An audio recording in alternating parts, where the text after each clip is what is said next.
distribute to my co-lecturers, in other words, the group lecturers, to do it.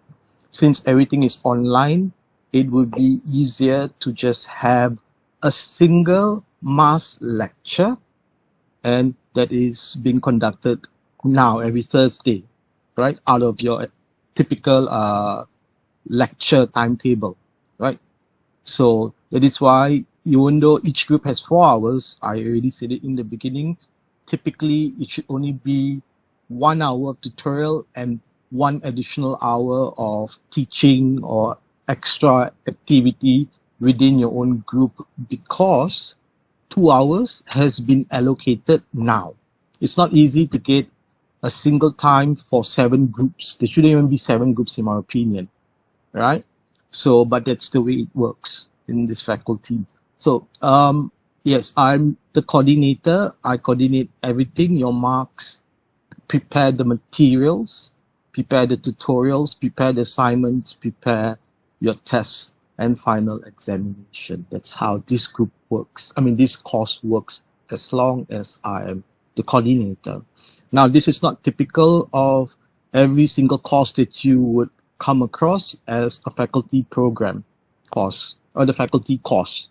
That means when you're all learning together in one big group, some may have different approaches. That is that group, that course style. But in Discrete Maths, this is how I conduct it, right? So anything that you'll be learning under me is what will be in the exam, in tests, in assignments, right? So just to clarify that. So, yes, that the other test tree, I managed to isolate the issue. I found out that when I created 2 different sets of test bank questions to be given to you, predominantly 35 questions. My test bank had 45 questions. That's why almost everyone had the same questions.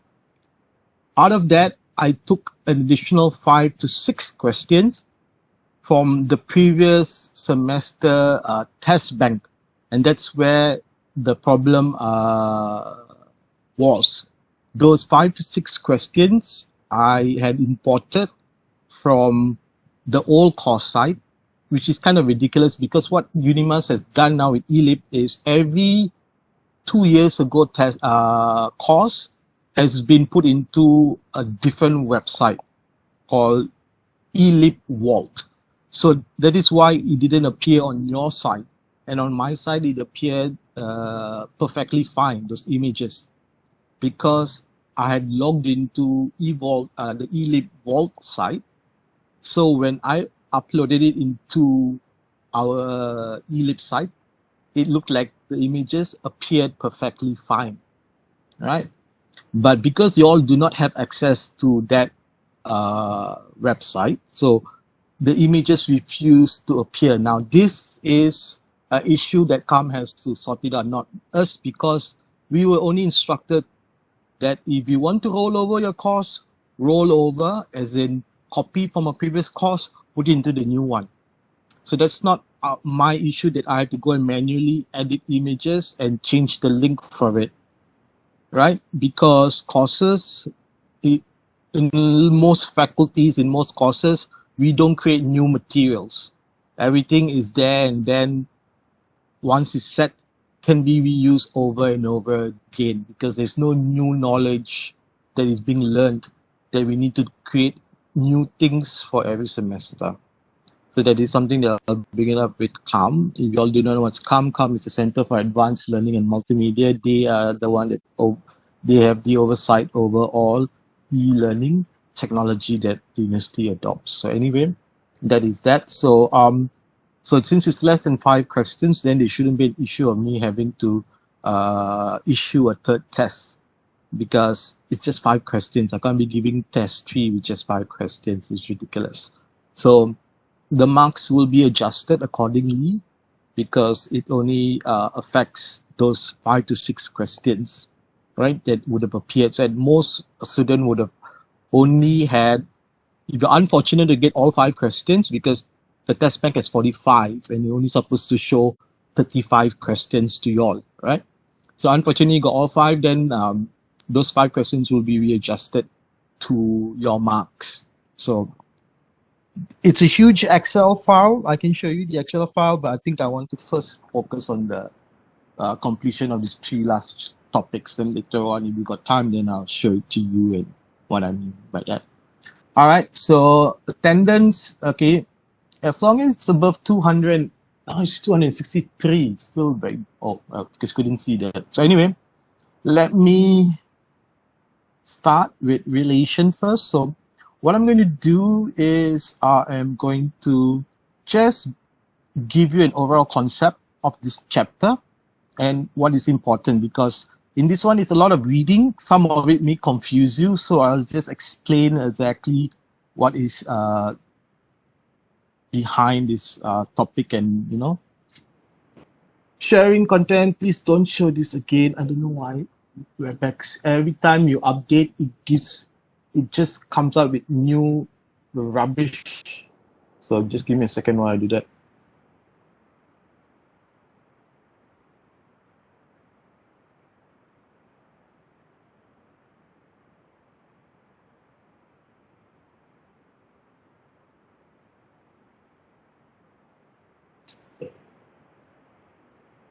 I pause the sharing now. Wait a second.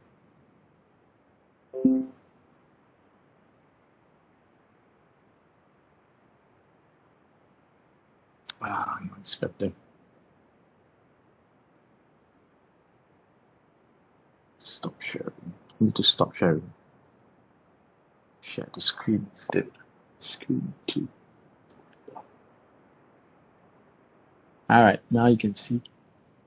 So, in relation, it's an interesting topic, and because the sequence of how we do our chapter, you have to go back and remember what we learned in set. Typically, you see the books layout, the reference books, they will start with logic, and then subsequently you see relation. You'll see set, and then from set you will see the examples where it's applied to this topic. Now, what is relation? Relation is a special form of set. Now, if you remember, the very basic concept in set theory is that your elements, right, they are unordered, right? So roughly a set represents a collection of unordered elements. So ABC in set A is the same as set B, which is represented by the elements BAC. So the ordering of ABC is the same as BAC and CAB and CBA and so on and so forth, right? But in relation, you have to be very careful. So relation is unique because, one, it is directional, in other words, right? Because this topic will then be extended to graph. So in relation, there can be either what we call as directional, it's directed or undirected, in the sense that certain relationships represented by elements, and those relations are known as, or as typically given, right, as this. There's the first one, right? Where you have all the elements in the pad. Oops. It's second slide.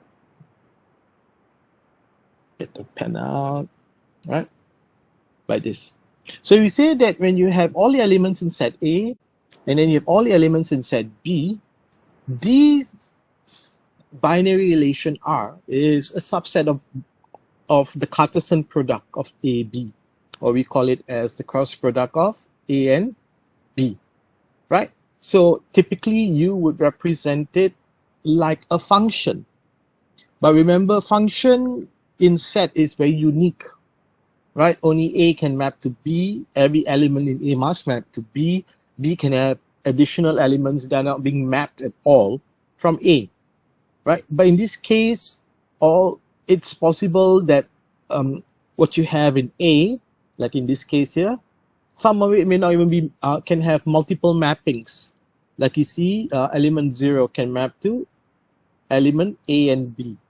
So it would defy or it would violate the rules of a typical function, right? Why I'm stressing this is because the typical representation of a relation is given with this. And what do you call this? This is what is known as a bipartite graph,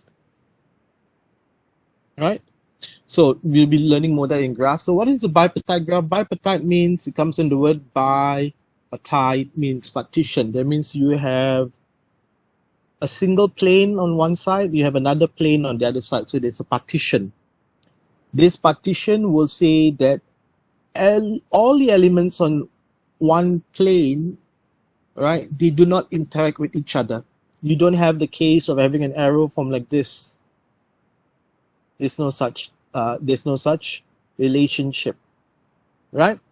They interact only with the opposing elements. That means in this case, we know that all these can also be will only interact with the one on the other side. So that's why it looks like a function, because you're looking at two different sets. So the elements can be the same elements, because you say a set onto refers to the same set. So you say that set S are all positive integers, and onto set would then become a function set S to S, right? But at the same time, you can also represent this relationship with this table here, or what you call as a tabular form. So when we deal with data in general, this is part of statistics, right? In this case, we're looking at what is called discrete data. You can either represent it with a table or tabular form, or you can represent it with a graph.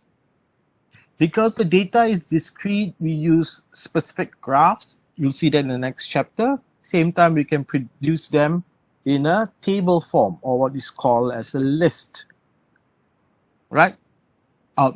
Forms of table can be list, or can be the one you see down there, the adjacency list there.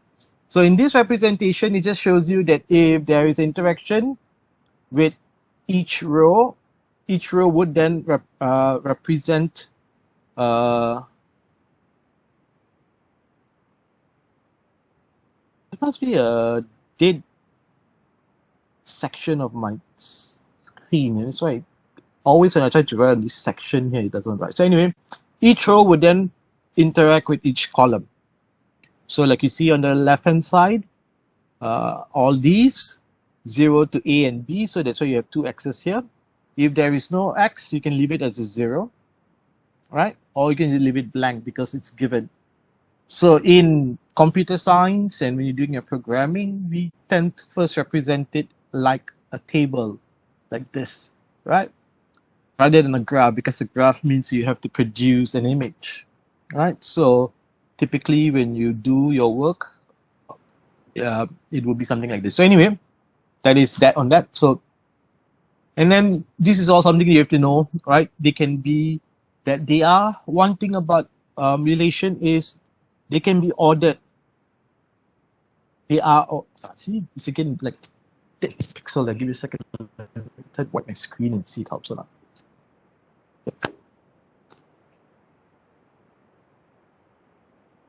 I don't think it's a screen because what you see is the full PowerPoint slideshow, but I'm having the lecture notes side. So anyway, so yeah, I know why, but I can write like this one. So anyway, erase all on slide. So one thing to remember, and what is distinct about all this, is that they are ordered pairs, right? They are represented. This binary R is always represented with the elements of A in relation to the elements in B, right? And they can be inverted because we learn about later on we'll see about inverse, right? We learn about the inverse in function. Likewise here you can invert, right? We learn about surjective, we learn about injective, we learn about bijective functions. Likewise, we'll be learning about the properties of relation. So that is something important you also need to know. But one thing I want to stress here is about the orderedness of a relation. Why? Because you can also have the case of B in relation to A. I'll give you an example of relation. So relation is what is used in database. When you learn the topic on database, this is what you'll be learning, relation. That there is a linkage between, or there's linked data. Data that is in one table can be represented as just a single column, and the information in there can be linked to another table, right? So that relationship shows you that, for example, you have a table of student profiles. So it's just all the student name, student metric number, student IC, and year of study. Then you have another table. That table is probably your results, the list of courses you have taken, and the grade you got for it, and the full marks you have. I mean, the total marks you have for that course. So these two tables need to have a relationship, right? So that is what essentially a relation is. So, why this orderedness is important is because at times you'll be learning. You'll be encountering certain situations where they are not transitive, right? So they're not reflexive. That means ARB is not the same as BRA, right? So let's say we have a set of students, discrete math students, TMF 1814, discrete mathematics, semester 1, 2021, 2022. So this is the 370 plus students that we have for this course, this semester, right? So if the relation is defined as A is a classmate, or we say X, X is a classmate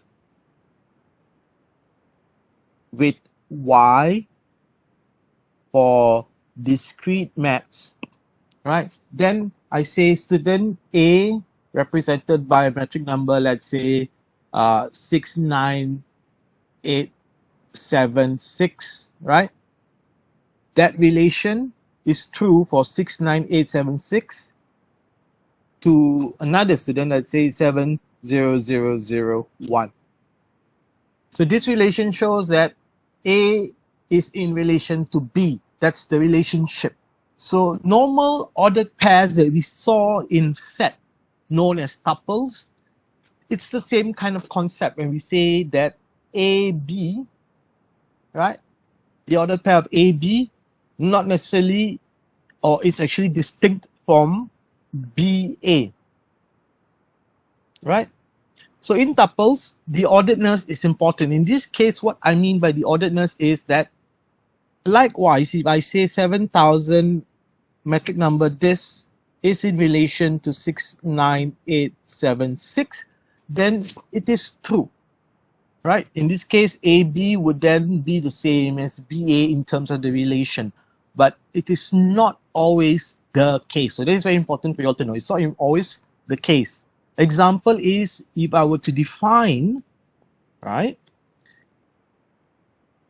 the relationship in a way that is one directional. That means ARB would not be the same. Yeah, it's something like a dead pixel here. ARB, write my finger can or not? Yeah, see, writing my finger can, but if I'm going to use my stylus, cannot. It's not the same as BRA. What would be that example of such situation? Can anyone think? If we were to define, right, a relation R, what kind of relation would see us having the case that ARB is not the same as BRA? Anyone guess? My dad is older than right? Exactly, right? So you say that X age is greater than Y, right? So then this relationship represents R such that you have, or to put it into set format, right? We can then write this, because it's still using concepts in set to represent them. So we say that we have R, right, such that for the case of X and Y, right, X is always greater than Y. Now, here it's very, you have to be very careful because do not say that X is equal to or greater than Y, right? The comparison is such that they cannot be the same age. They have to be different age, right? Then you can see that relation working out as ARB is not the same as BRA. So then you say that X is generally defined as a father, right?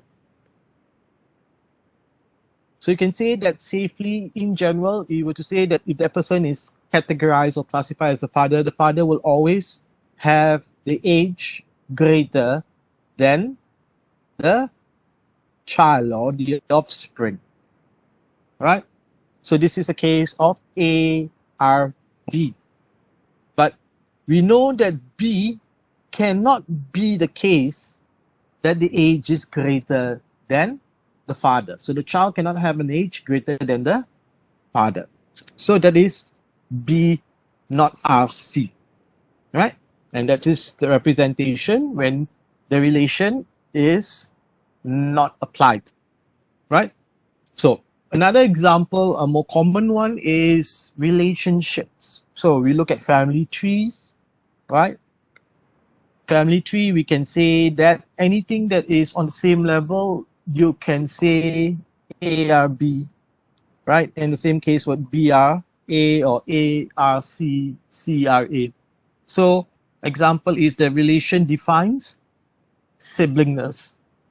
A is a sibling of B, therefore B is a sibling of A. True. But then when we use a different context, we say that A is the brother of B. Can B be the brother of A? Yes. If it's a male, no. If it's a female, because a female cannot be the brother of a male person, right? So that is where you see that one-directedness and not having it to be bidirectional, as in since we use the earlier case of sibling, we just say, yes, he's my sibling. So A is a sibling of B, B is a sibling of A, right? So another way we look at it is that if we look at family trees, it always starts with two parent. Two parent would then have different kids, right? Well, you can put it this way, A, B, C, this is X and Y. So you say that X is a parent of A, X is a parent of B, Y is a parent of C. So you have the case of A, R, C, and then you got the case of B, R, C, X, R, C, and Y, R, C, right? In that case, they are the same because the relationship is defined as parent, right? If you say that Y, R, C, we know that this cannot, so, I got it wrong. It should be the case of C. It's a different color. C, R, Y, we know that that doesn't occur. There's no such relation, right? So that is essentially the whole thing. So then moving on from the whole concept of the basic concept of relation, then we can see that he has how many relations are on to set A. So when you see the word on a set A, onto A, it means that all the elements in A can interact with the same elements in the same side. So in this case, you'll be wondering, what about the bipartite graph? Because we say that they cannot interact on the same plane. So we still represent it as set A and A. So if we have A, B, C, okay, if this A, on this side you're also going to get A, B, can't write that. Scribble that. So if you have set A, so the bipartite graph would then be the case of all the elements here represented by A, B, C, And the same case on this side, elements A, B, C. So an onto can say that the relation onto set A such that it represents X is greater than Y. So then you say that or A is in order in its alphabetical ordering is the previous or preceding letter. Then you say that A is a preceding letter to B, A is also a preceding letter to B is a preceding letter only to C, and C has no relation. So that's how you represent the same set in a bipartite graph, right? And then you just call this R. In function, we use F to represent that relationship or that connection between these two sets. Here, we just say that this is R, right? So then you say that if you say that the letter on A is the preceding letter of the letters in onto itself, then this whole relationship changes because we can now see that C is proceeding from letter A, likewise for B. B has only one case where it's proceeding from letter A, whereas A has nothing, right? So in this case, you see that the relationship doesn't have the case of C, R, C, or B, R, B. In some instances, you can have that if the relationship is defined as such, right? So that is how you can do the calculation, which is just looking at the cardinality of that set itself. So in this case, there are 3 elements. So the cardinality is 3. 2 to the power of 3 square. So this is 2 to the power of 3 square. Why? Because each one can have 1 here and 1 here. B also got those 2. C also got the 2, barring the case of C, C, B, B, and A, A. So 3 to the power of 2 gives you 9 to the power of 9 gives you the various combinations that you can form, right? So that is that. So this is an example of how we can represent. So you say that the relation R1 is defined by these 2 elements, A and B. So just bear in mind, A represents the elements inside A, B represents the elements inside B, but they can be an onto set. So this just represents the elements to distinctively tell them apart. So you can distinguish them. We have case. If we get A as well, such that A equals to A, then we can see all cases of that because it means the same thing.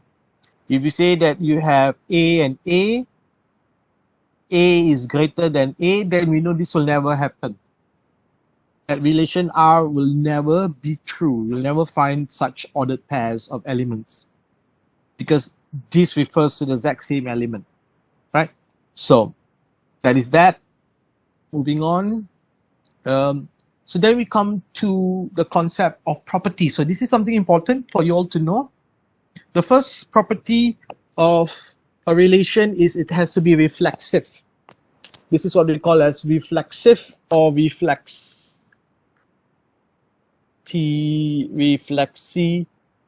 I'm spelling it wrong.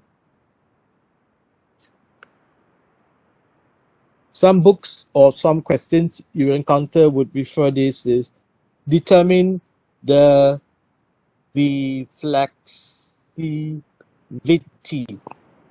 of the relation. So reflexivity is basically if you say A R B, it also be the case that B R A. That means it's reflexive, right? So normally we say, or represented in logic, we say that if X is an element in the universal domain, right, or in a universal set, then it just means XX.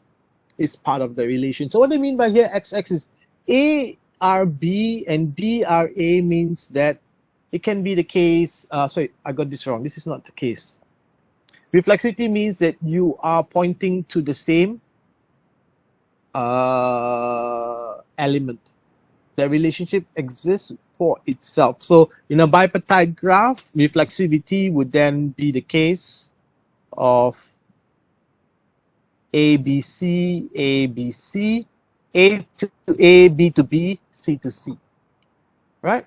So that is to represent reflexivity.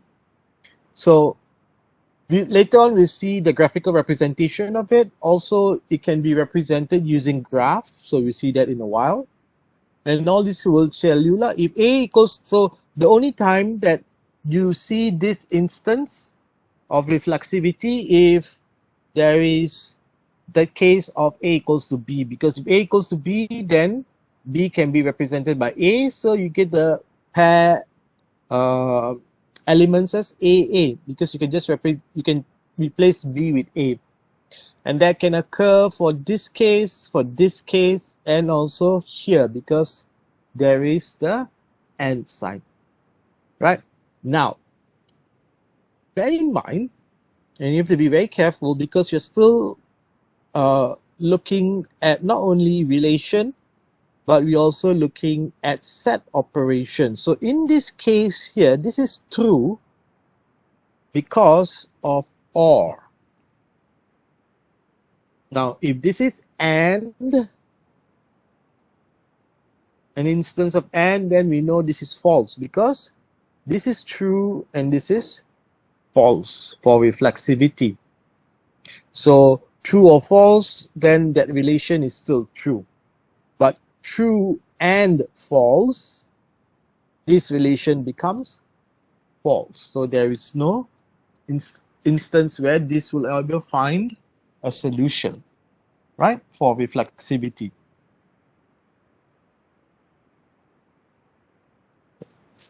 And then likewise, this gives you examples where they are not reflexive, right?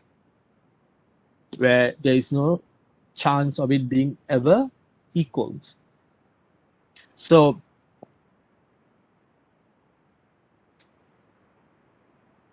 the next one that you need to know is called symmetry. So in symmetry, who's calling me? In symmetry, right, then it's the case that xy would then imply yx. That means that's the case I mentioned earlier. ARB is the same as BRA, right? That's symmetry. So symmetry here means that A can then be represented by B, but in the case of this, no, because if A equals to negative B, B equals to negative A, they are not the same, right? So let's say A is given as value 1 and B is given by the value 2. So we cannot say that 1 equals to 2, right? Or the case of 1 equals to minus 2. Likewise, if you say that if you want to use the same value when x is 1 and so A is 1 and B is 1, then the case of A equals to B is true. This is not true, but this is also that relation can exist, right? So symmetry means that, but in this case, it will be both symmetry as well as reflexive, right? So instances of this, this, and this are not symmetric. Now, this is not symmetry. Symmetry basically says that A are B. If you get that encounter, you should have also encountered B are A. For the next one, anti-symmetry, it's not the negated state or it's not the complement of a symmetric set, right? This is not the negated state of symmetry, right? Asymmetry is not the same. I repeat because I get students still making the assumption that it is. Asymmetry, oh, got it wrong again. Asymmetry is not the same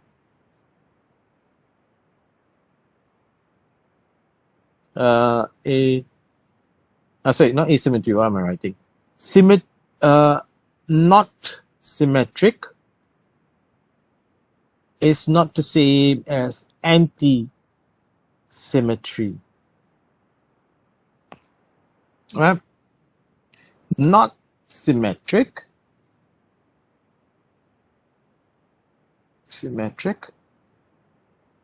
is associated with the other term known as asymmetric. So be careful. We hardly use asymmetry, but when you do encounter it, not to say it doesn't exist, when you do encounter it, they would normally they would explain it to you that, oh, what is asymmetry? Asymmetry is the case where it is ARB is not the same as BRA, that's all. So then you would have to look for that property, right? So in antisymmetry, all it says is that when you have XY in that relation, that means X RY, X2 RY2, X3 RY3, right?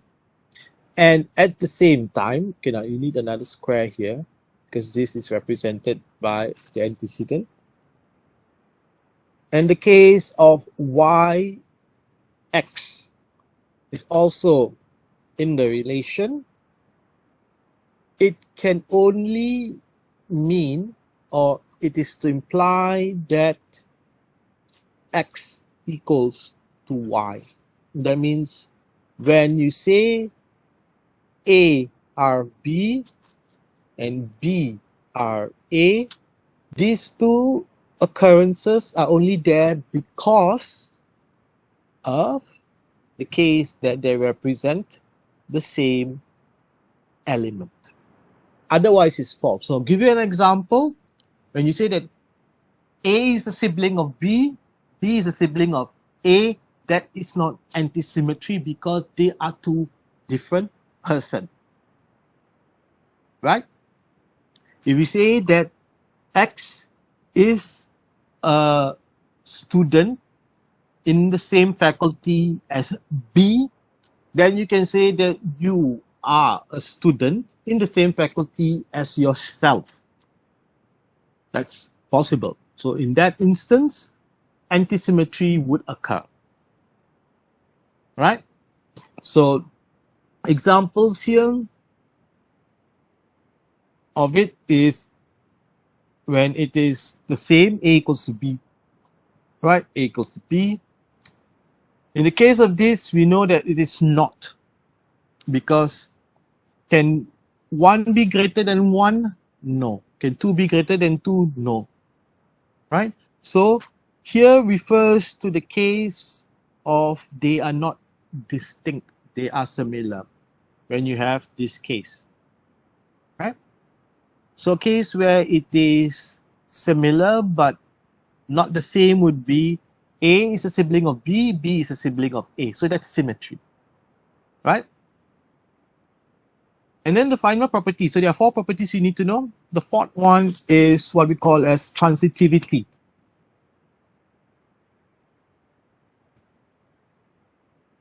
So in transitivity, it's just basically saying that if ARB exists, should be the case that also BRC also exists or is true. Then you have the case of ARC. Now, be very careful, because when you're looking at it in this way, it's straightforward.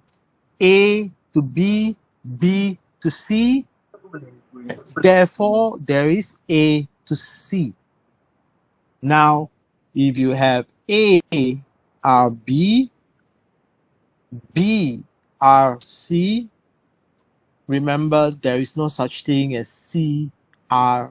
It cannot be the case that CRA. It has to be ARC. Then only it's reflexive.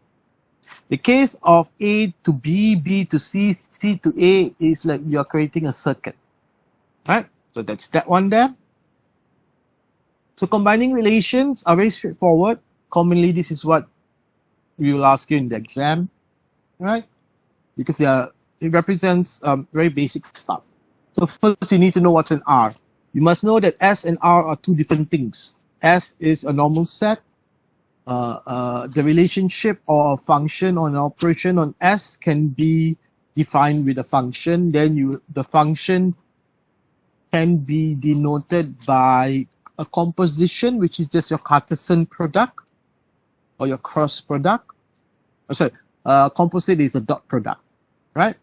So in the case of R, where it's a relation, you can still use the same concepts in set, R1 or R2 or R1 and R2.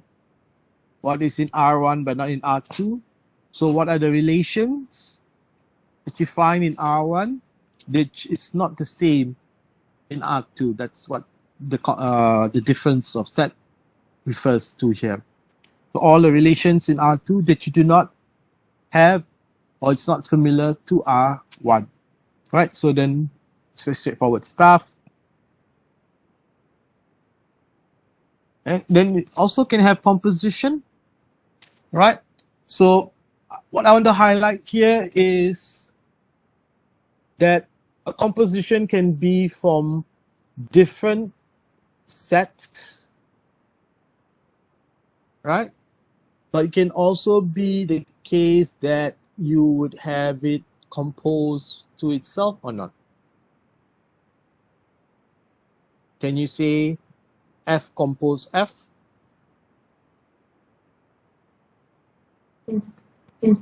Yes, it's possible, right?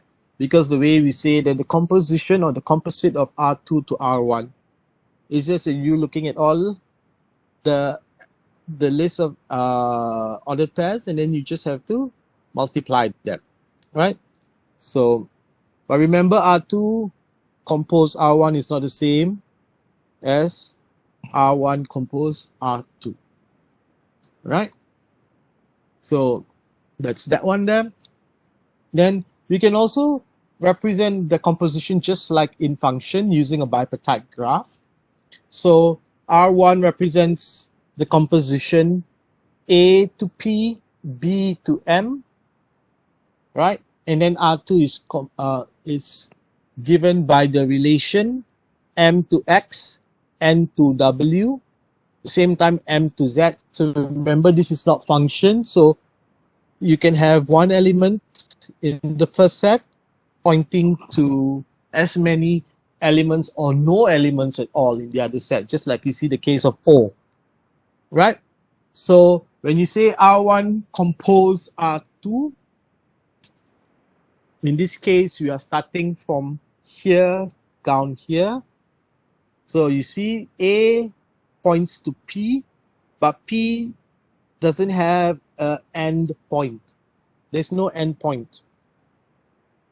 So because there is no end point, that is not in the answer here. You can see, right? There's no A to something.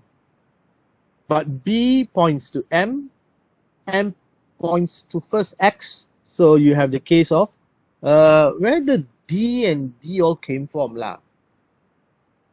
Probably this is actually A, B, C, D, right? Then you have the case of B to D, right? The ordered pair of BD. Also remember, don't forget that B, when pointing to M, also points to Z or to D. So that's why you get the BD there.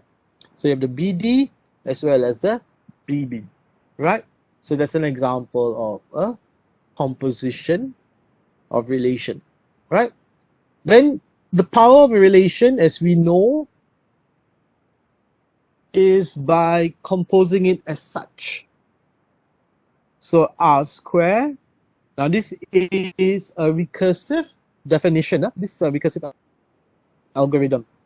2 is obtained by R compose R. That means R composing onto itself. Then R3 is the same as R2 compose R. And get the case of R4 is same as R3 compose R. Therefore, R to the power of N. Why my N looks like a U?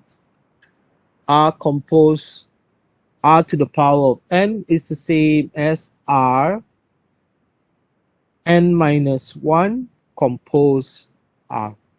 And this is what we use in the solution for your assignment 2 when you're trying to determine the walk. Right? So you say a part length of 4 in basically means R4. How do you get R4? It's R3 compose R. How do you get R3?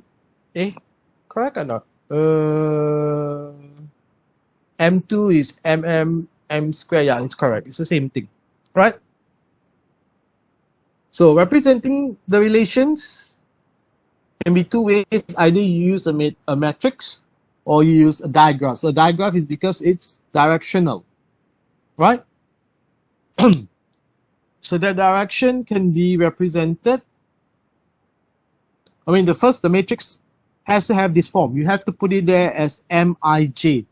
Some cases would say Ma. Ma refers to an adjacency list matrix, right? Or Mr to represent a relational matrix in the sense that it refers to a relation. So the matrix M can be small or it can be, this refers to the cell inside your matrix M, right? So suppose that we have these two sets A and B, and then we say that if A is greater than B, that defines the M. So in this case, you notice that typically a matrix doesn't have a label. But normally, I would advise students to write it there at the side, right? Then with a pencil or what, then later you can erase it. But just so you don't get your reference wrong. So A has to be greater than B. A is represented by integers 1, 2, 3, and 1, 2. So can we say that 1 is greater than 1? No. Is 1 greater than 2? No. Then can it be the case of 2 greater than 1? Yes. Is 2 greater than 2? No. And finally, can we say that 3 is greater than 1? Yes. Is 3 greater than 2? Yes.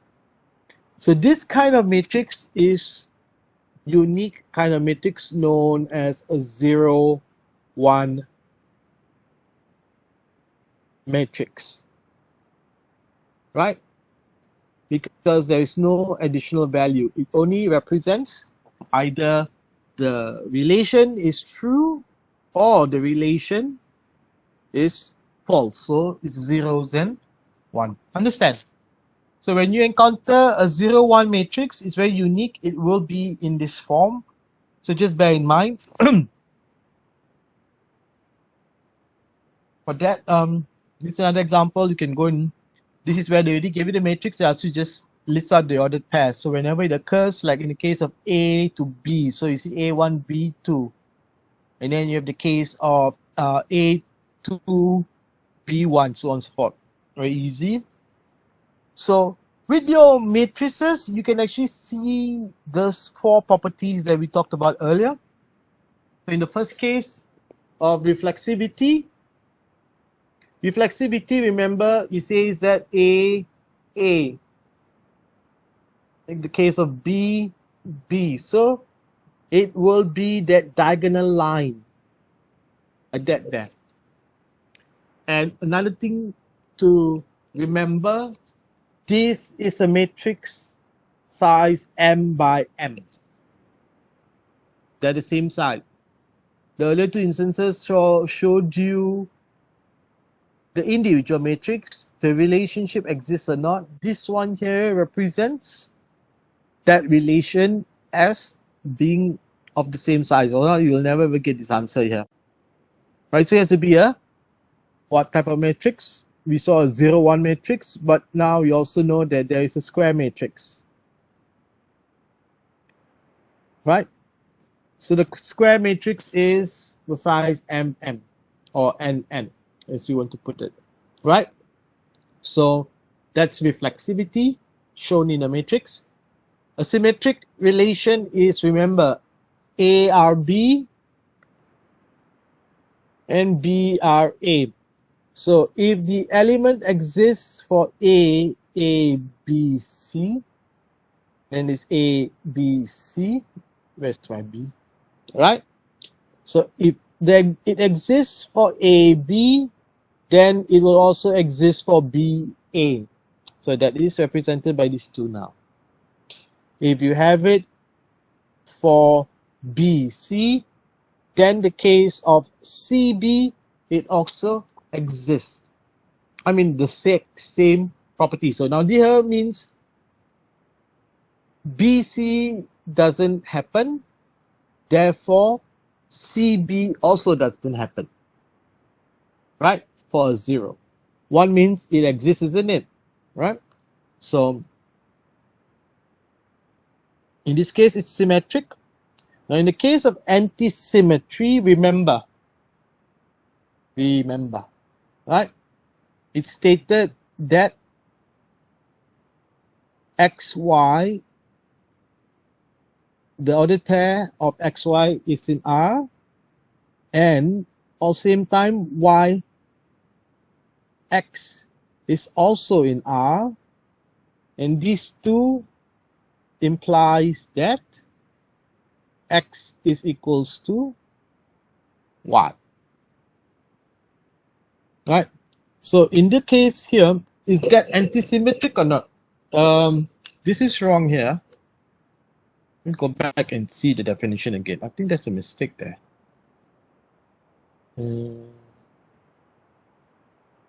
Symmetry, anti-symmetry is if XY and YX exist, it implies that X is the same as Y.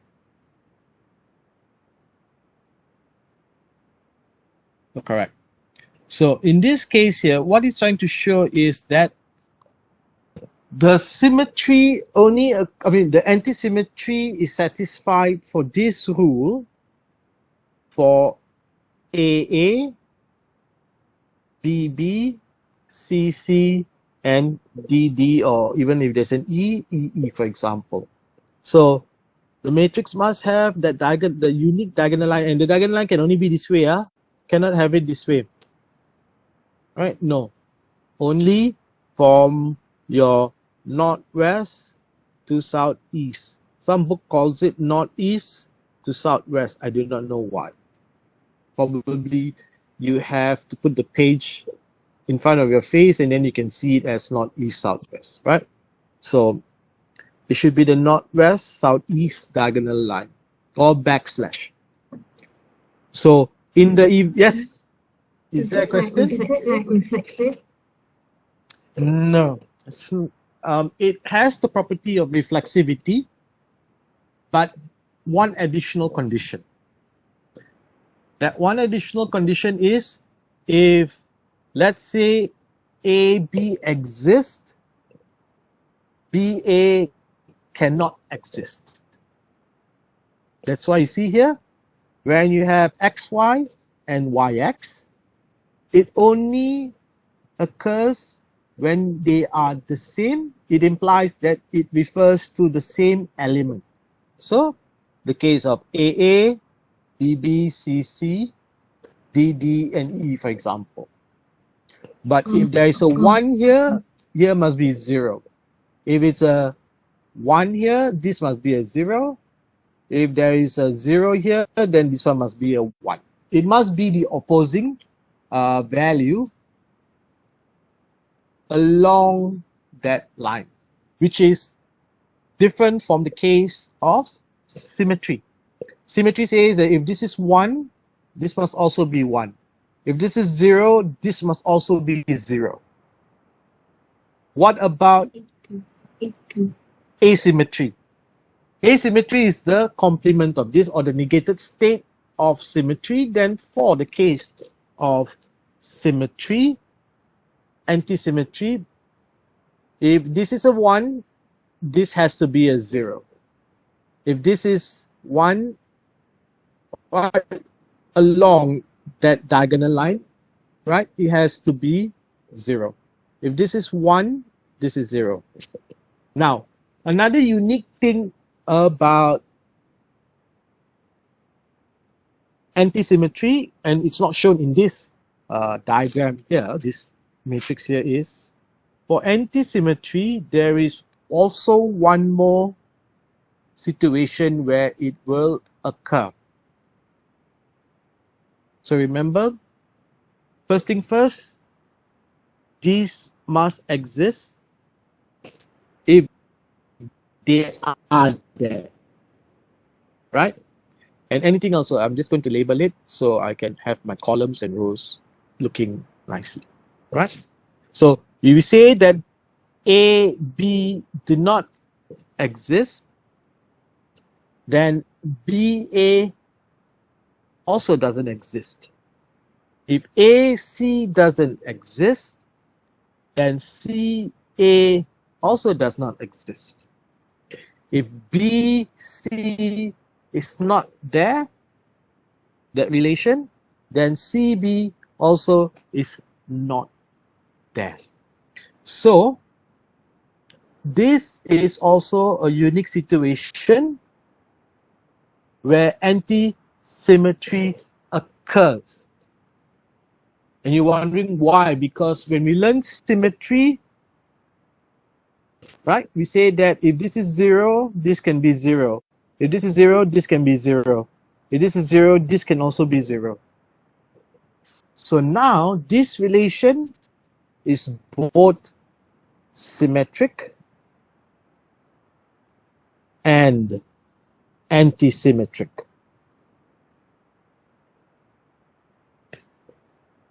That's the only unique situation where these both properties would occur in that matrix or for that relation.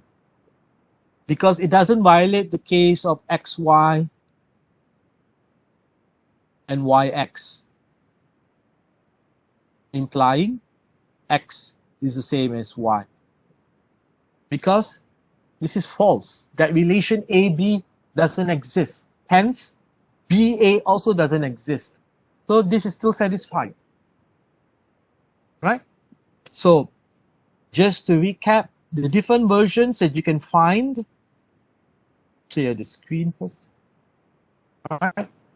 You can have for antisymmetry, just to show you the uniqueness of antisymmetry, antisymmetric matrices.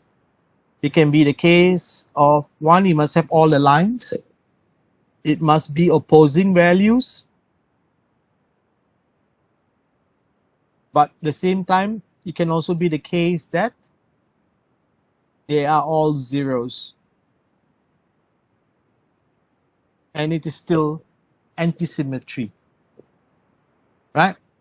And another example where it is antisymmetry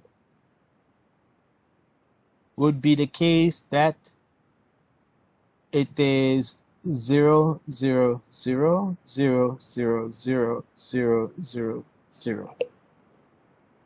This is antisymmetry. At the same time, it is symmetric.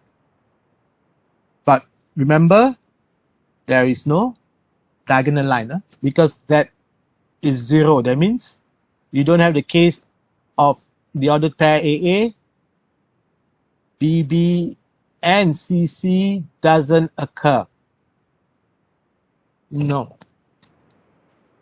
So these are the 3 instances where antisymmetry will occur. Now this is a 3 by 3 matrix. It can also be a 4 by 4 or 5 by 5. Typically we look at 3 by 3 or 4 by 4 matrices because they are easier to represent and easier to analyze compared to getting something larger, but it's possible 5 by 5 as well, right? So when it becomes much larger, make sure that they all conform to this original structure for its properties. Just to show you very quickly, I do a 4 by 4.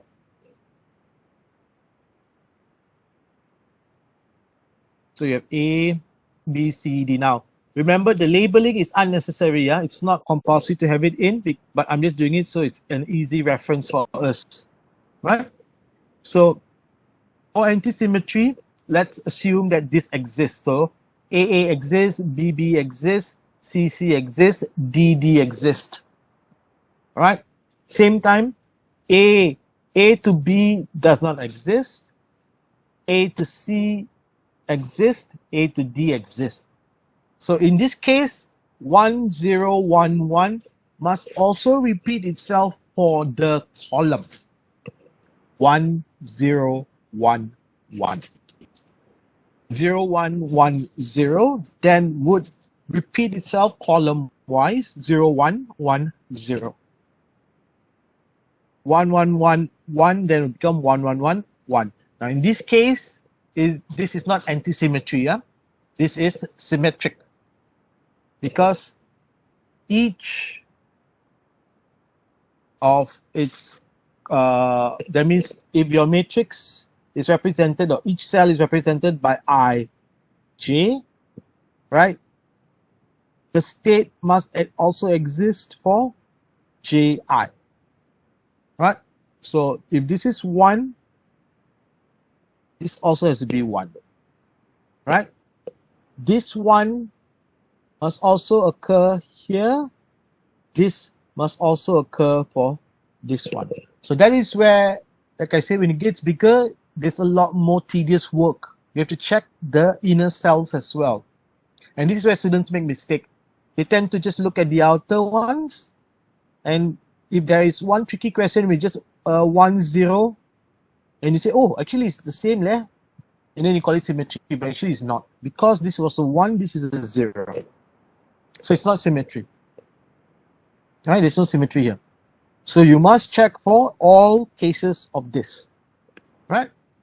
So for the case of it being anti-symmetry, if this is 0, then all I have to do is say, now I'm going to change this to become 1. And then this one now becomes the case. So how do we generate very quickly an anti-symmetric one? In this case here, it's very easy.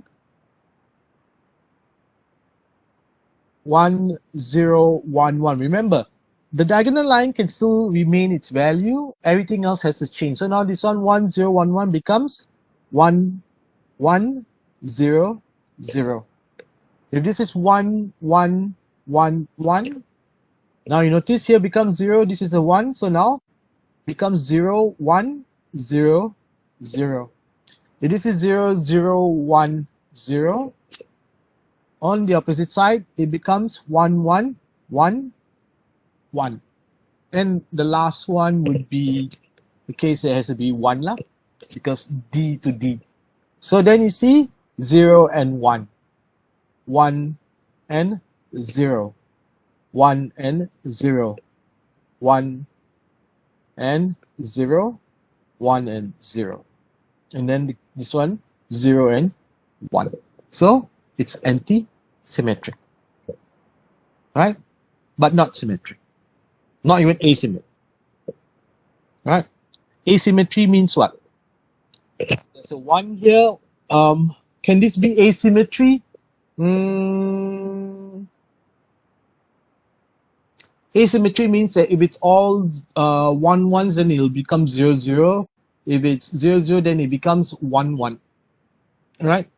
That means it doesn't exist. No, then it's still symmetry actually. The complement of that means you take the matrix and then you just, the complement of a symmetric, this is R. If R is symmetry, then the complement of it would make it anti-asymmetry, right? So that is that. You need to quickly move on.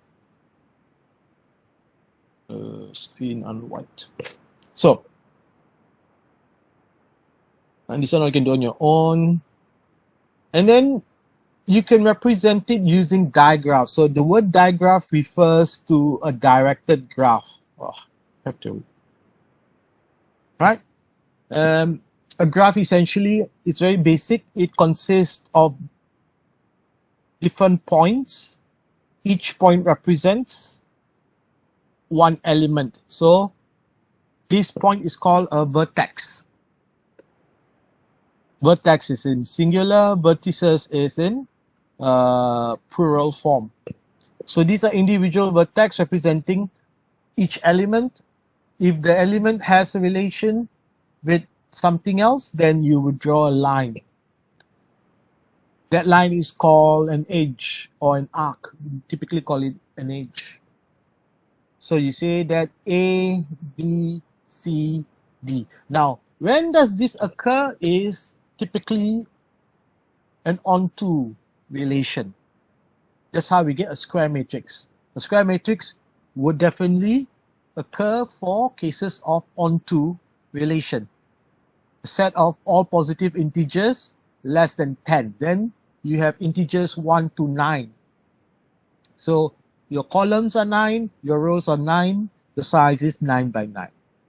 Right? So for all these properties and the representation of it, normally we will look at a square matrix. That means an onto relation type of questions.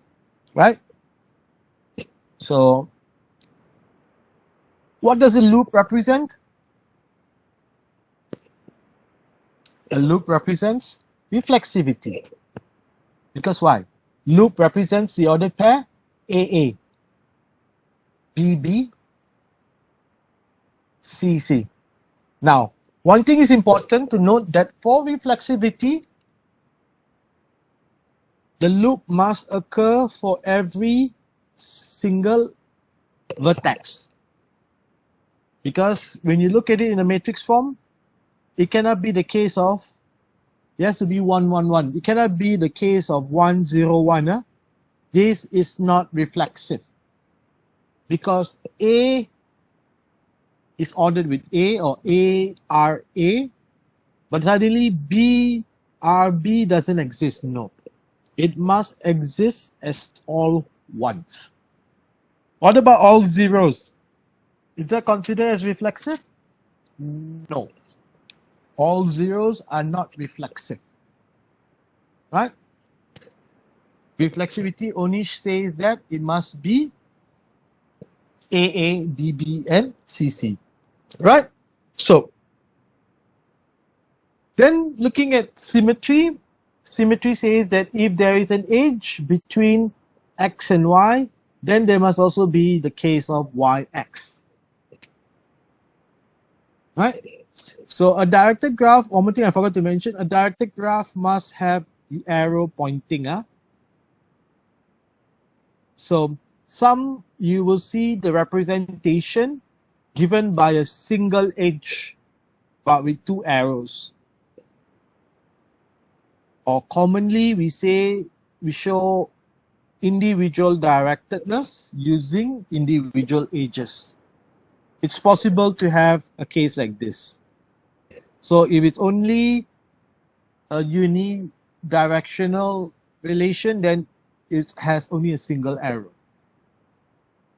Only showing you that this, let's say this is X, this is Y, so this is represented by X, R, Y. But Y, R, X does not occur. Likewise but in this case here, we say that Y and Z. So Z, R, Y, Y, R, Z. So when you want to see it in a graph, we just say that those two edges must occur. Antisymmetry says that they cannot be the same because remember it's a 0, 1 and a 1, 0 instance, right? Along the diagonal line. It has to be either 1, 0 or 0, 1. So which means if there is an edge from A to B, there cannot be an edge from B to A. If there's an edge from B to C, C to B cannot exist. Right? So it's all single edges. What if there's no edge? It's correct. It's also still anti-symmetry, because remember, it can be the case of 0, 0. As long it's not 1, 1. Right? 0, 0 is still considered as correct, because this says that x is not the same as y. So it's anti-symmetry. Right? That doesn't exist. Because if it exists, it can only exist along this line. So a 0, 0 is still correct. So that means there is no edge between those two elements or those two vertices. Right? Finally, transitivity. If you have an edge from A to B, there's an edge from B to C, there must also be one from A to C. That's transitivity, the triangle. So here you can see that it is not reflexive. It's also not, is it symmetric? Is it symmetry? Because if xy exists, y x must also exist. In this case, it doesn't exist for instances. So it's all 0, 0. Symmetrical. Yes, it's symmetrical. And also because if you look at the matrix very quickly, it's all a case of 0, 0, 0, 0. There's no edges at all between any two elements. It's also anti-symmetric. So let me erase all this so you can see clearly. So it is not reflexive. It is symmetric. It is anti-symmetric. And transitivity here, why is it trivial? Because it is not truly transitive, because there is no such case of A to B. There is no B to C. And hence there is no A to C. It cannot be the case of C to A, only A to C. But it is transitive trivially because I got A to A to A, and therefore I have the instance of A to A. And where does that occur? With this loop. I go from A to A, go again A to A, and therefore I claim this trivially to be transitive because A can also go back to itself. Right? So that is that there. This case, no loops. And remember, loops must occur in all the 4 elements here. So it's not reflexive. Then remember, for transitivity, sorry, for symmetry, there must be 2 edges when there is an edge between 2 elements. In this case, yes, since there's one edge from B to D, there is also one from D to B. But when there was one edge from A to B, there wasn't one that goes here. So it is not symmetric. Antisymmetry says that if you go one from A to B, there cannot be one from B to A. But this violates antisymmetry. What about transitivity? A to B, B to D, right? Because you have this one here. But there is none from A to D. So it is not transitive. It's not the case of A to B, B to D. I did the D wrongly here.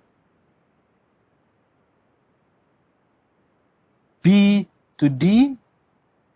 And then I can say D to B. No, this is not a triangle. Right? So it's not transitive. So that's that one there. You see? No, no, no, no. This one, you have A to C, C to B, A to B. Transitive. Single edges only when they are there. Antisymmetry. Because you have the case of A to B, so this is 1 and 0. Then there's a case of 0, 0. And then the case of CB. So you have 1, 0. Right? The case of D not going anywhere else, that's a 0, 0, 0, 0, 0, 0. So 0, 0, 0, 0 is also antisymmetry. Is it transitive? Sorry, is it symmetric? No. There are not two edges for all existing relation. And there's no loops. So this is only yes for anti-symmetry. So very fast you can identify all this. So that represent everything else. You can do this all on your own. This is how you can convert your matrices when you're looking at your power of R. So this is R, R square, R cube, R4. So this one can only be done not because, oh, if there's one from A to B, so therefore now it becomes A to C. How do you get it? No, you have to use your matrix, multiply it like what you did for the sun. And then, so now this topic is very interesting. There's a lot of things you learn on your own. You have to understand, read it. But essentially, equivalence relations basically are represented by classes and partitions. So what's the equivalence relation? A relation on set R is called equivalent relations if it is reflexive, symmetric, and transitive. Right? So when it's reflexive, it means that AA can also be AA. BB can also be the case that it flips and becomes still BB. Symmetric means what? If A are B, B are A. And if A are B, B are C, A are C, transitive. If B are A, then A are A, and then B to C is also can be represented then as A to C, and in other words, A to C is the same as A to B, B to C, A to C. They all are the same thing. So in other words, you can invert, in a way, invert the process, right? So, but we're looking at the same set, right? So two elements, A, B, are related by an equivalence relation, and they're known to be equivalent. The notation, this is very important to use, A, B. That means they refer to the same properties. Students taking discrete maths, students taking introduction to programming. So DM and ITP are equivalence relation. Distinctively, they are defined as two independent sets, but they are equivalent because the nature is the same. You take this student's matrix number for DM, you take the student's matrix number for DM, you say that they are classmates. Oh, it's the same thing. Right? You say that they are first, say, oh, this is the same thing. This is the first time you're taking the course. It's the same thing. So they are equivalent in that sense. The properties are the same. So moving on, well, this can be on your own. This is an example where it is congruence, right? And also for divisibility because they all are multiples of that M or D. Then it comes to equivalent classes. So this was a question you saw in the assignment. The equivalent classes says that you create distinct, non-overlapping instances. So let's say we have the class, we define the whole set as students taking discrete math. So the case of equivalent classes will be students taking group 1, or students in group 1, students in group 2, students in group 3, 4, 5, and 6. So these are equivalent classes. When you combine all of them, it creates this one big partition. So let's say you create one big partition, you create that one big essential set of students taking discrete maths. So from that whole big class of students taking discrete maths, I can actually chop it up. In other words, I can partition it into different groups. And they are non-jointed or disjointed. So they are mutually exclusive. So you can't say that, oh, I'm actually registered for group 1 same time, I also registered for group 3, no such thing, right? So that's an example of equivalent classes and how you can represent them with this partition, where you take one set and you partition into unique ones, right? Ooh, it's already almost 6, just 2 hours teaching relation. So of course, when you partition them, you use the adding, you just add them up, merge them, you get your own big S. Almost the end. All this can read, this is just proving. So that's on that. Any question?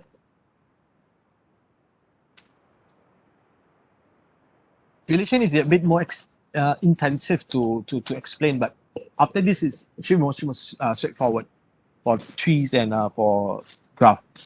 If no question, I think we need to take a short break because I've been talking for almost 2 hours. I do need a drink.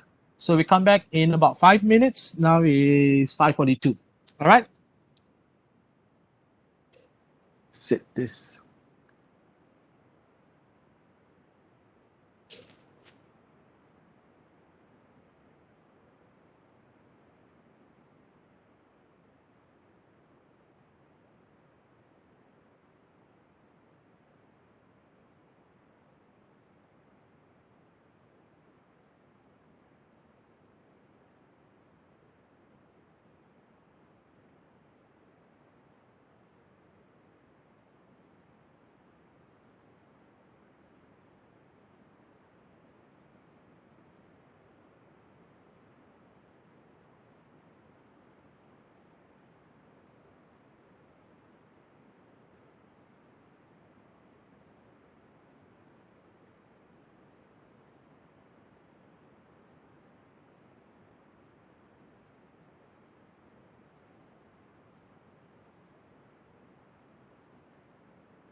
No, I can't forget this evening or your face as you were leaving, but I guess that's just the way the story goes. You always All right, I think we can resume. your sorrow shows. Not two more minutes, in case there's some who are not yet start into the recording.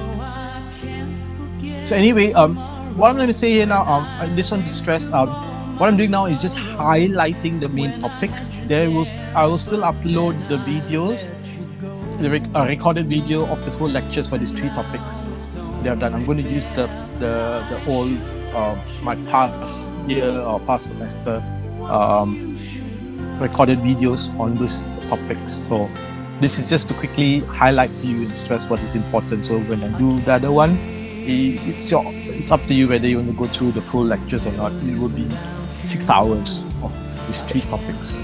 That is how long. So anyway, yeah, let's start at 5:50 my time.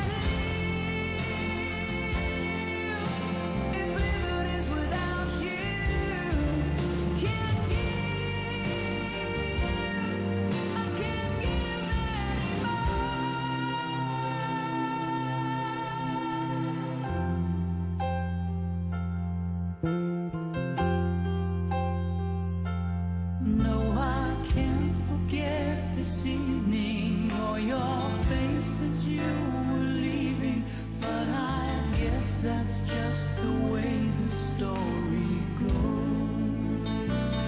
You always smile, but in your eyes your sorrow shows. Yes, it shows.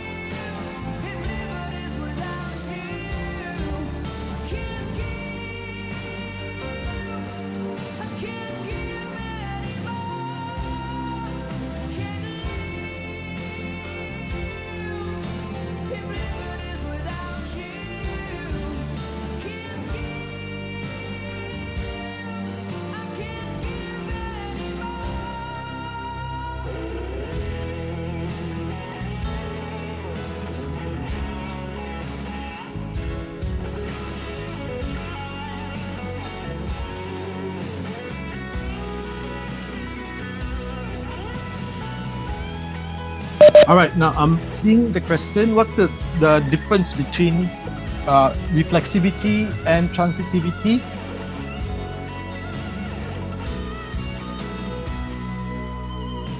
Sorry, not transitivity, antisymmetry. In the instance where it is reflexive, hey, the thing disappeared. Screen, white screen. And this is reflexivity. Whatever that is here, we don't care. Don't be bothered about everything Sir, outside of the diagonal line. we don't see anything. Oh, you can't see? All right. Want to share content. All right. Now to stop the other one. We need to stop it or else it's going to drain. We just slow things up. Let me stop everything first. Stop sharing. Then we share that one. So this is reflexivity. We only need to be concerned along that thing. You only need to be concerned with the diagonal line. All the other cells is ignored. Right? Antisymmetry is if this exists, it's fine. Because if there is x, y, and yx existing, so if xy is there, yx must also be there for the case that x equals to y. So reflexivity, all must be 1, 1. This is not reflexive. This is antisymmetry. Understand? Same time, whatever that is outside of the diagonal line, we don't care. There's no need to look into it for reflexivity. But for antisymmetry, you must look at all the cells. First identify along the diagonal line, one must exist, if it exists. If it's all ones, fine. No ones, fine. Then you look at what is known as upper triangular and lower triangular. So your upper triangular values must complement the lower triangular. If this is 1, this is 0. This is 1, this is 0. This is 0, this is 1. That is the meaning, the difference, the distinct difference between reflexivity and antisymmetry. Right? So essentially understand the definition. So just don't try to memorize the diagram. You will get confused because there'll be, like I say, as you go bigger, it becomes a bit more tedious for you to analyze it and then determine it.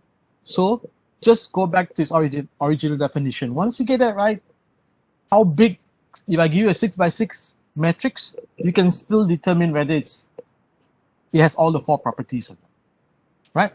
Now, transitivity for any of the matrix that you encounter, right?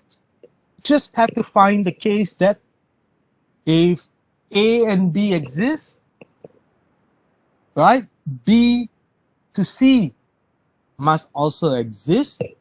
Therefore, A to C also exists. So this is A to B, B to C, and also the case of A to C. Sorry, that's not A to C. Yeah, A to C. Right? So that's that. But when it becomes much bigger, it's very hard to see, because it'll be a case that can be 1, 1, and suddenly has to be a 1 down there. So don't look at the nature like this. That's why always remember definition, you won't go wrong. Right? Understand now the difference. They are quite distinct. Reflexivity is not the same as antisymmetry, because antisymmetry, you have to look at all cells. Reflexivity, only we look at the case of it being 1, 1, 1 along the diagonal line. All right? Oh, yes, sir. Oh, yes, sir. Thank you, sir. You're welcome. So, moving on to graphs. So, this one I'll go through it quickly because it's just all reading subjects. Just you hafal sampai mati, I always tell students. So, in graph, we know that we are going to see what is important, the graph models. Understand what are the graph models. Then we need to know the terminology because you'll be tested on the terminology, your understanding of the terminology. Special graphs, they are given certain names when they have a very distinct pattern. And then graph isomorphism, when we say that two graphs are the same. If I have a graph like this, is it the same as a graph like this? They look different shape, isn't it? One is a square, one is a rhombus, but they are isomorphic. You see that? Then you need to know about connectivity. So this is just, again, terminology, very basic. Unlike relation just now, where there's still a lot more calculation and understanding the nature. Here is a lot of reading, a lot of understanding the concept only. Then Euler and Hamiltonian. This is identifying, again, uniqueness of the graph based on this concept of connectivity. We don't learn planar graph. So, graph we know consists or is defined by this formula, G equals VE, right? G is a graph that consists of a set of vertices and a set of edges. So then V, because V is a set, then would have all its elements in there. E would also be represented with set because it's a set of edges.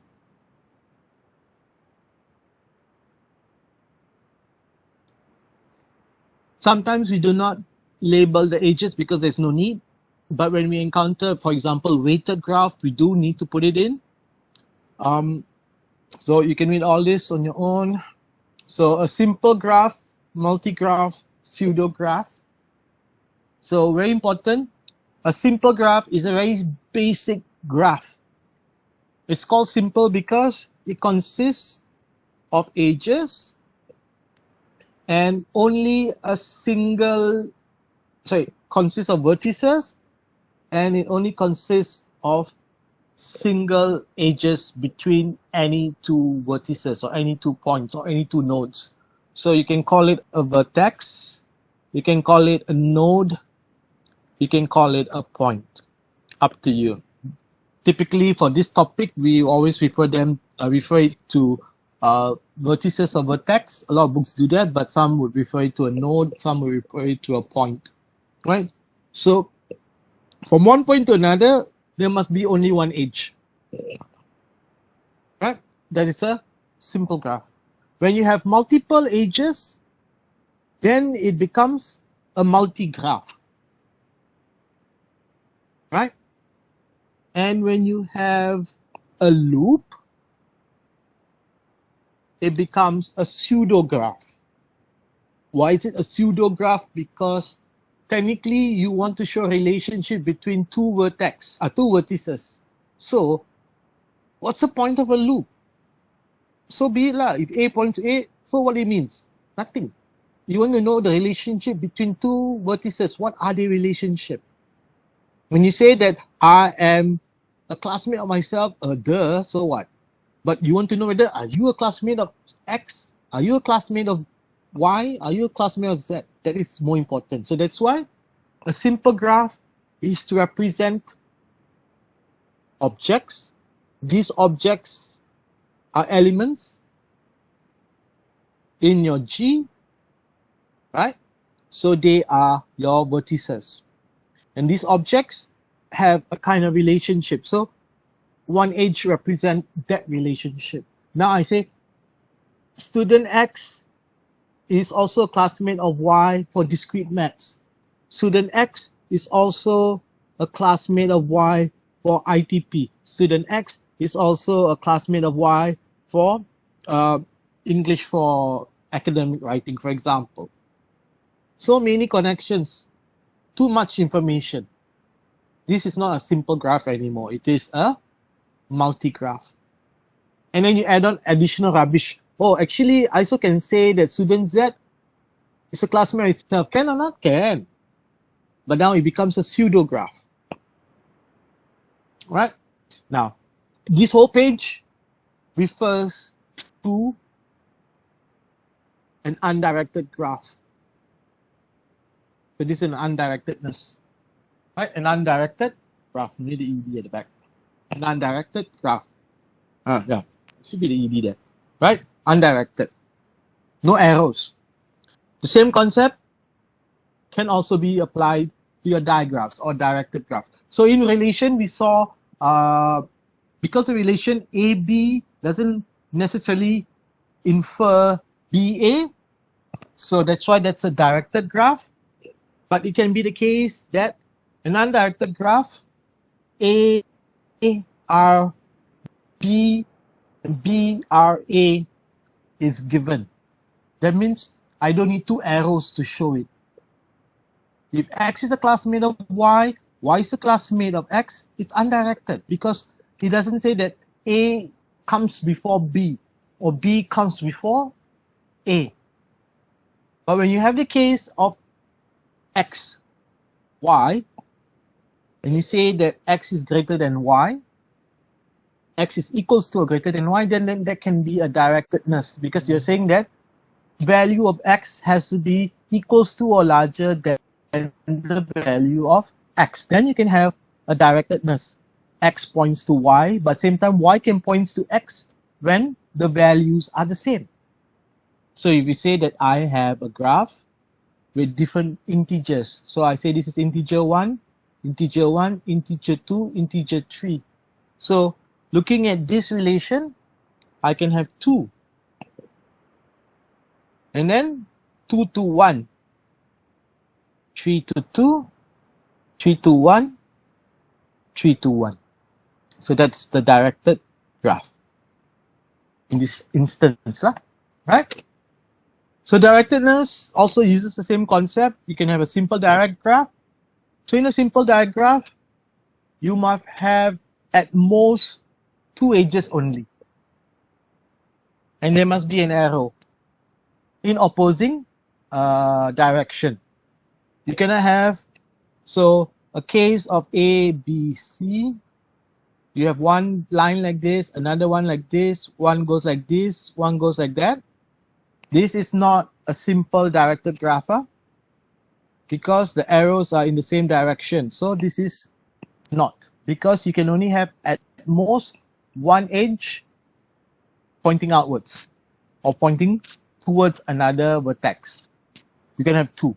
If it's 2, then it becomes a multi-graph, like the one here, right? So there is no such thing. So multiplicity of m means that's the number of edges that goes out, or the edge that shares the linkage, like the one I showed earlier on. So this has a multiplicity of 3, right? X and Y has a multiplicity of 3 means there must be 3 edges between them, right? So there is no such thing as a pseudo-directed graph.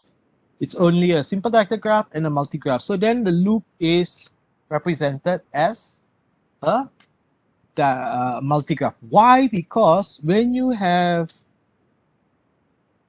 in a directed graph, you still only represent it with a single loop, because the directedness is whether clockwise or anti-clockwise. It means the same thing. A points to A in this direction, A points to A in the opposite direction is the same thing. But when you're counting the number of edges, a loop represents 2 edges. So one loop equals to 2 edges for a directed graph. For a undirected graph, that loop is still only 1. Because remember, the relationship of classmates, it doesn't matter if you are a classmate of B, because in turn B is a classmate of yourself. So there's only one link there, right? So the loop there is 1. For directed graph, it must be equals to 2. Moving on, examples, blah, blah, blah, go read on your own. This is good to understand the terminology, where it's being used. Now, very importantly, graph application is, this concept of graph theory, I think I told you previously, is still very new. For the past 15, 20 years only, that we managed to consolidate a lot of the information, a lot of the loose concepts, right? But the original, or the first person to come up, the father of graph theory, was way back in the 1500s. After that, it kind of died down. Nobody did more research. It was only in the late 70s, theoretical physicists decided to say, gee, graph has a lot of application in what we're doing in physics, in quantum physics, all that. So they started to expand, they started to consolidate and expand this whole concept, right? So, but now it is used a lot with social media, friendship graphs and all that. But also, like for example, for the past 2 years in disease prevention, right, related to the pandemic, graph is a very, very important topic that is applied to predict, to mitigate, and to prevent the spread of COVID. I'm passionate about this because this is my research area. When I'm when I'm looking at disease modeling, right? So, why? Because a very good example is Malaysia and the use of MySejahtera. MySejahtera technically is against the law because it takes so much data about a person's movement. And that is where now graph theory looks at the concept of mobility, something that could not be done before. Because why? Your rights were protected from the government collecting data about where you go and visit. Which place have you visited? How long have you been there visiting? The latest version of MySejahtera and the Bluetooth location mapping is an extreme version of the government stealing your data, especially on mobility. They have no purpose, no reason to use that data. If you all did not know, the Bluetooth sensing on your phone would basically give you just an ID, but as you pass by another person with the same mode activated, it will create a link, a connection. Hey, you just ping me. Yes, you ping me. And it stores that UID. Right? And then the government does what? It collects that. So not only do they know where you've been, for how long, they can now look at you saying that this is shop A you entered, this is shop B you entered. That's how they know so far the data. Now they say, this is shop A, this guy walked this way, he goes this way, he goes that way, he goes this way. So, how important is the data? It looks meaningless. There's no reason for you to do that, to say that, oh, you close contact with somebody else. That's bullshit. As we are approaching endemic stage, there's no reason for us to do that. Probably back in 2020, then you want to do that kind of modeling. But where does this data become very important? Marketing purposes. So now, if you enter a shop, for example, Watson has different shelves categorized as personal hygiene, personal care, dental, oral, cosmetics. That is where the data becomes valuable, because why? You can sell it. So my advice is, for those who have not updated your MySejahtera, please don't go and update it. There's no reason. MySejahtera is already a perfected app. There's nothing else that needs to be updated about it, unless you want to give your data free to somebody to mine it. So yeah, that's why I say I'm very passionate about this. You can't bullshit me on mobility, concept of mobility, and why MySejahtera is doing it. So anyway, so this is examples of graph models, like I mentioned earlier on. So graph can be just essentially graph is divided into two types: undirected, directed. The purpose of it depends. If you're just representing, for example, friendshipness, are you a friend of me on Facebook? It's undirected graph. We don't need to say that A is directed to B because A befriended B first. Who cares? Whether B was befriended by A and A did the thing first, right? So it's an undirectedness. There's the undirected graph. Directed graph would be the case that we know that this gene affects gene 1, affects gene 2. In other words, gene 1 activates gene 2 activates gene 3, same time, gene 1 partially activates gene 3, and gene 3 is the cause of the cancer cell, for example. That is where we see a directedness, because it's a cause and effect. Likewise, when you learn about in chemistry, right? Catalytic reaction or enzymatic relation. this enzyme will activate another enzyme, the other enzyme will break down something, that one will activate something else, and same thing, right? So there's collaboration graph, there's also influential graph. So influence graph is where I'm an influencer on Instagram, 100,000 followers for this niche market. It's a lot of people, but how much influence do you yield just because you have 100,000 followers? So for marketing researchers or marketing firms, research firms, they don't care how many followers you have. They care how much influence you can exert on that. If you only have 50,000 followers compared to somebody else who has 200,000 followers, but you have a higher degree of influence, you just put a product on your story, Instagram story, and then say, buy this. It's so good, right? Out of the 50,000, probably more than 50% will buy it. Compared to somebody that's 200,000, and when they put a product out there, say, gee, this is so good, I give some bullshit, please believe me, and only less than 10% is going to buy it, then you can see the kind of influence the person yields, right? So that's where, from a very basic concept of a friendship graph, you can then exert, modify it, play around with it, and then create this influence graph. This was widely used. You can read about it during Trump's presidential win.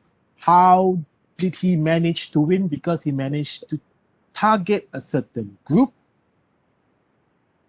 create fear-mongering as a form of influence on them. So they tested slowly by putting out certain articles, see whether they caught on, see whether they actually went out and researched more on the topic, whether they were actually believing it, whether they were seeing whether it's fake news or not.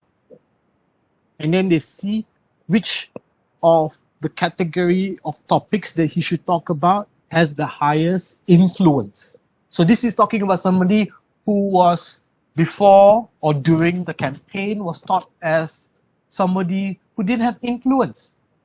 He was only the host of a talk show where he, and people didn't really trust him. They thought he was a clown. But playing with the right idea and creating this influence graph, using other people who were able to influence, then he created this impact, right? Collaboration graph is looking at people who collaborated with somebody. So this one I'll talk about later. It's quite interesting.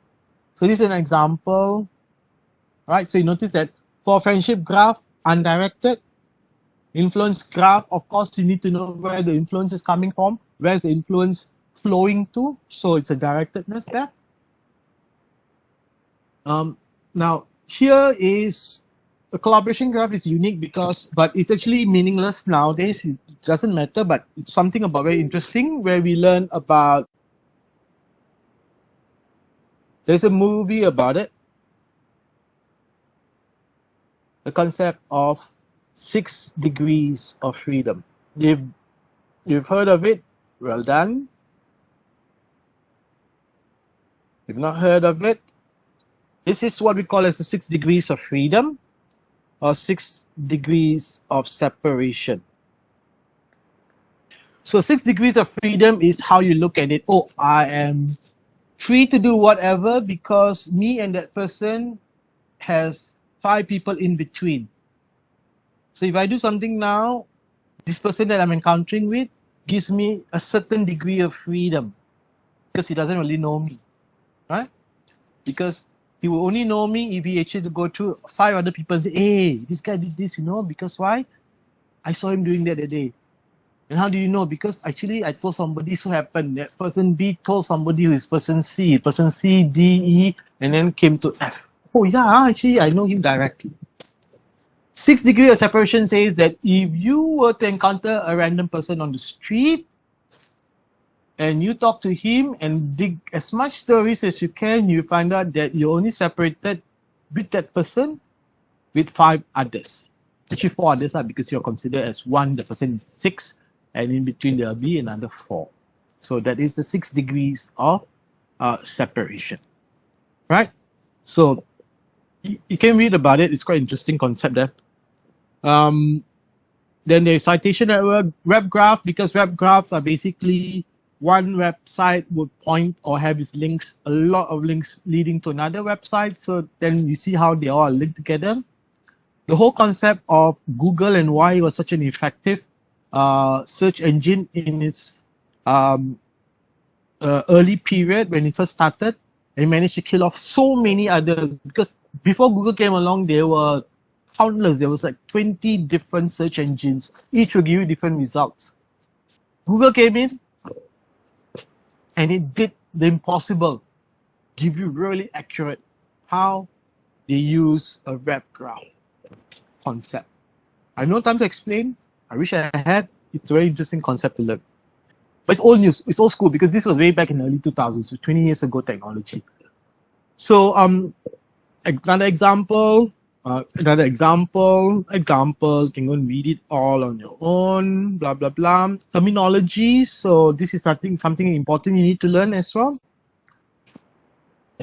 Adjacency. Adjacent means if a person is connected to another person by an edge, then you consider him as your neighbor. If there's no edge between them, that means they are not a neighbor, right? So that's an adjacent vertex. Neighborhood means that you're a GBE, right?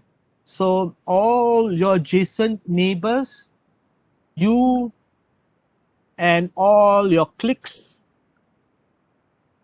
these all represent your neighborhood, right? This is your hood rats. Degree of vertex refers to how many edges, how many connections you have, right? It can be the case of somebody who is so sociable,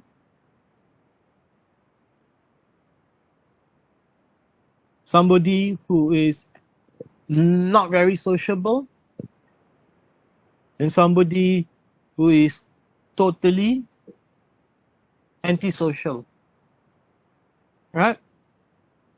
Can be a case that you can have one like this. This is known as an islet or isolate or an island.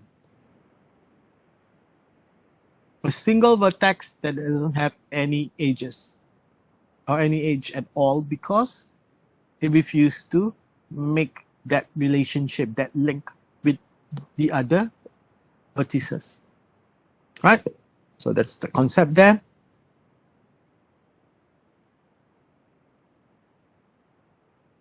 So then this one we can do how many degrees of vertex. So vertex E denoted by DEG of E, 1, 2, 3. Simple as that.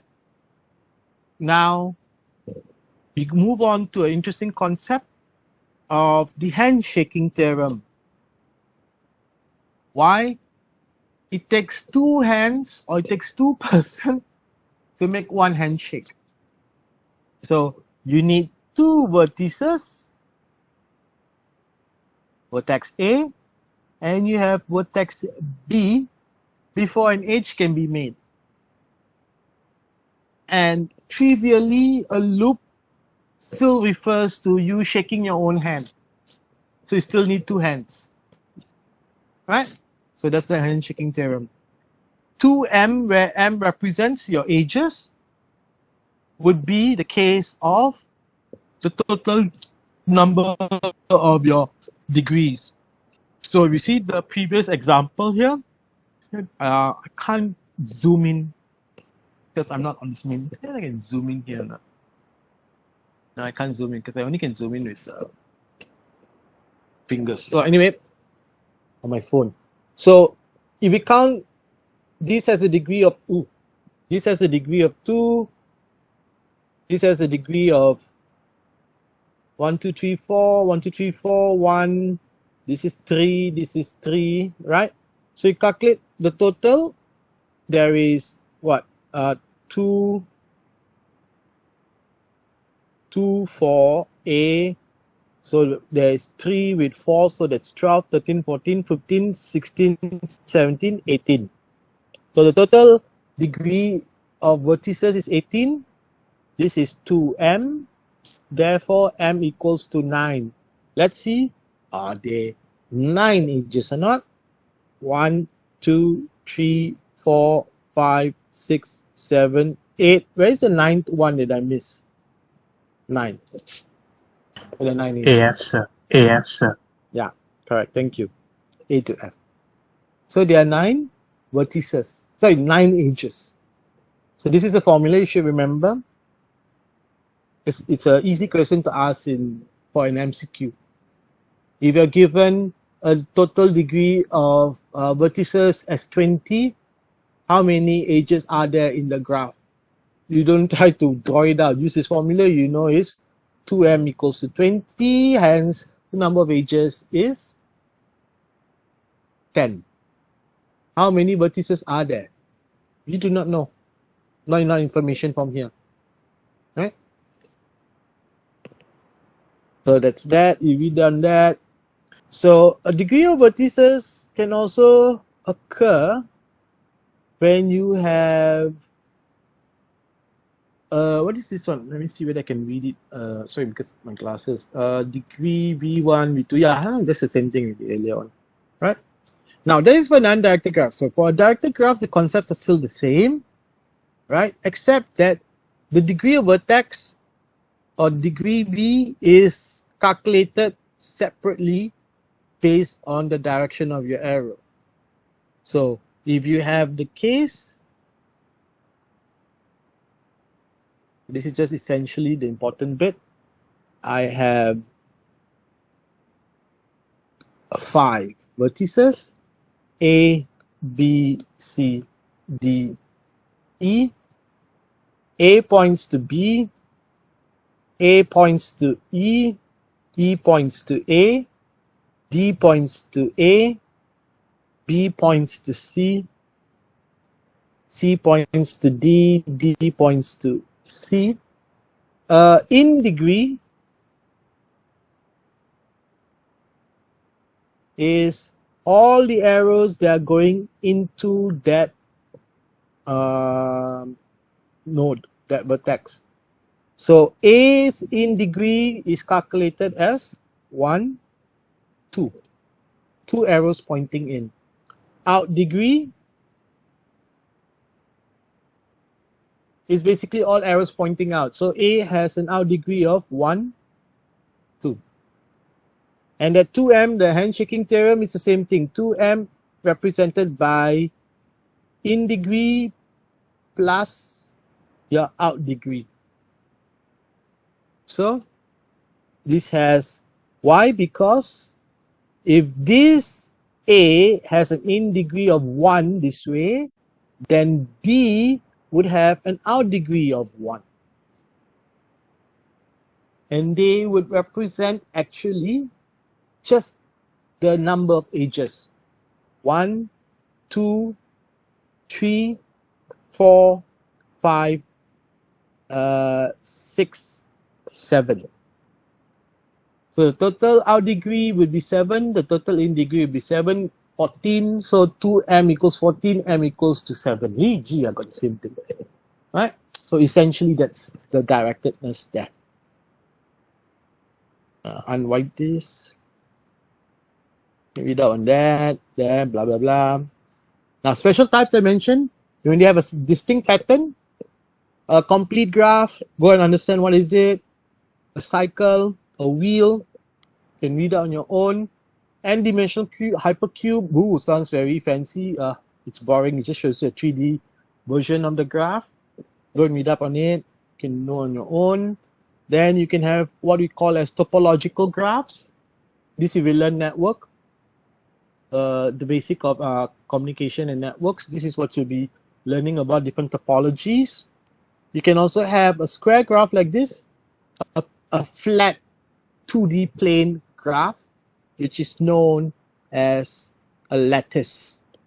Lattice is just collection of windows. This is window number 1, window number 2, window number 3, 4, 5, 6, 7, 8, 9. Square windows. This is a lattice. Square windows, but it can be in any form. This is a square lattice. But if I add another square one here, another square one here, another square one here, one here, one here, one here, now they become a rectangle. Right? So yeah. A bipartite we already learned. Don't read about it. A complete bipartite means that all the points, all the vertices on one side of the plane must be connected to every single vertex on the other side of the plane. And then you can create new graphs from old ones. All these are straightforward to learn. This is, you just merge them together, but because you notice the labelings are the same, so this is how the new graph looks like. It doesn't look like this. Disappeared again. So then this is something I want to explain and stress a bit. Oh, it is 6:30. Yeah. So you can represent graphs with an adjacency list separately for directed and undirected. So if the H exists, there is 1, 0 otherwise. So you can see example here, A to B, A to whatever is that, C, and so A to B and C only. Right? I think you did that because it's related to assignment. For multigraph, if there is 3 edges between them, it's represented by a greater number. So if you have a case of 0, 1 matrix, undirect, this is a simple graph. The case of a symmetrical 0, 1 matrix, 1, 1, 1, 0, 0, 1, 1, 0, 0, means this is an undirected graph. A directed graph is a case that 1, 1, 1, 1, 0, 1, 1, 0, 1, because if there is an H from A to C, doesn't mean there will be one from C to A. But it can also be the case that a directed graph can also be all zeros because there isn't anything there. Or it can be all ones. That means if I have a triangle like this, it's still going to be represented by an all one matrix. Symmetrical. So it's not necessarily, it's undirected, it can also be directed. So normally they'll tell you a directed graph, an undirected graph. That is the most common mistake I see in students' solution. You don't determine whether it's a directed graph at first, or is it an undirected graph. Question is so simple. Draw an undirected graph, you give me a directed graph, get 0 straight away. You don't understand the difference between a undirected and directed. So that's the very most common mistake I see in student maker. They forgot to determine what is the graph type first before drawing it out, because we'll just give you a matrix and then it'll ask you to draw it. Right? So make sure you double confirm on that bit first. Unwipe. So moving on. Only 47. So all this you can read.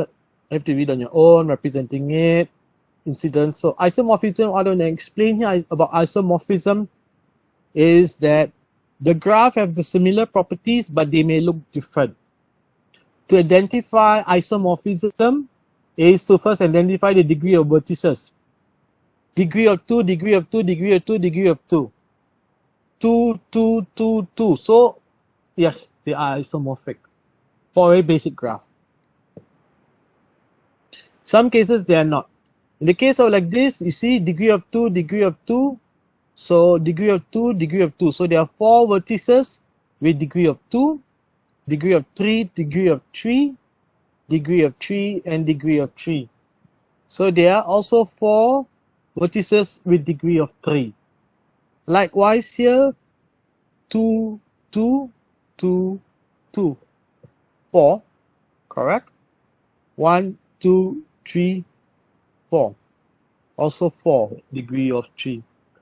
But we cannot stop there. Then we have to look for what is called the correspondence. A graph invariant, you have to read on your own. Graph invariant means it's distinct. You can never find any variation of it. Isomorphism, once you determine that it is isomorphic, then you have to give what is called the correspondence. That means what are the vertex on one graph that correspond to the other graph. Straightforward. In this case, you just see the pattern.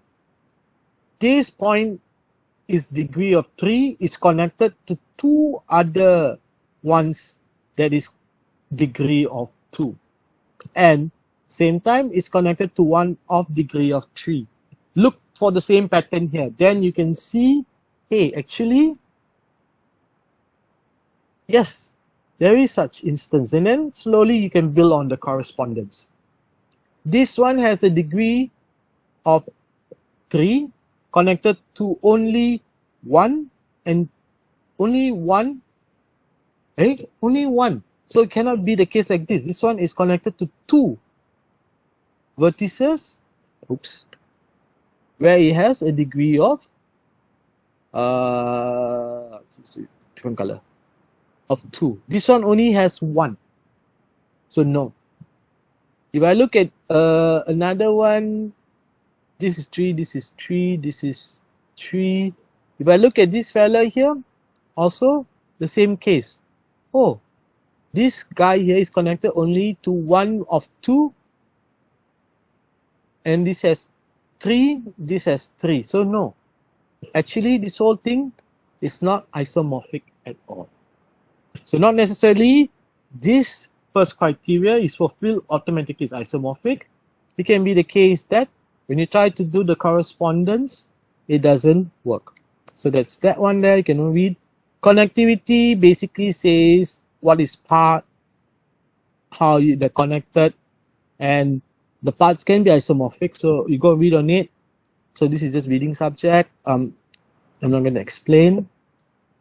Connectedness is just basically means that if you get a disjointed type of graph like this one here, then it is a connected component. That means it is not a full graph like this one here, right? So this one consists of 2 components, 2 subgraphs. Huh?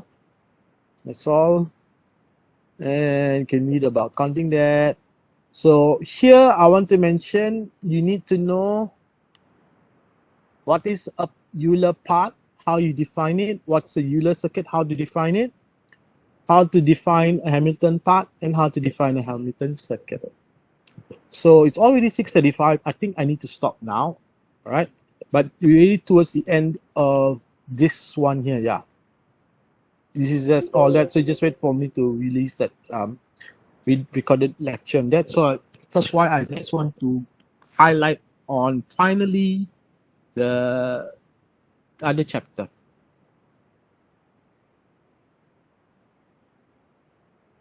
Trees. So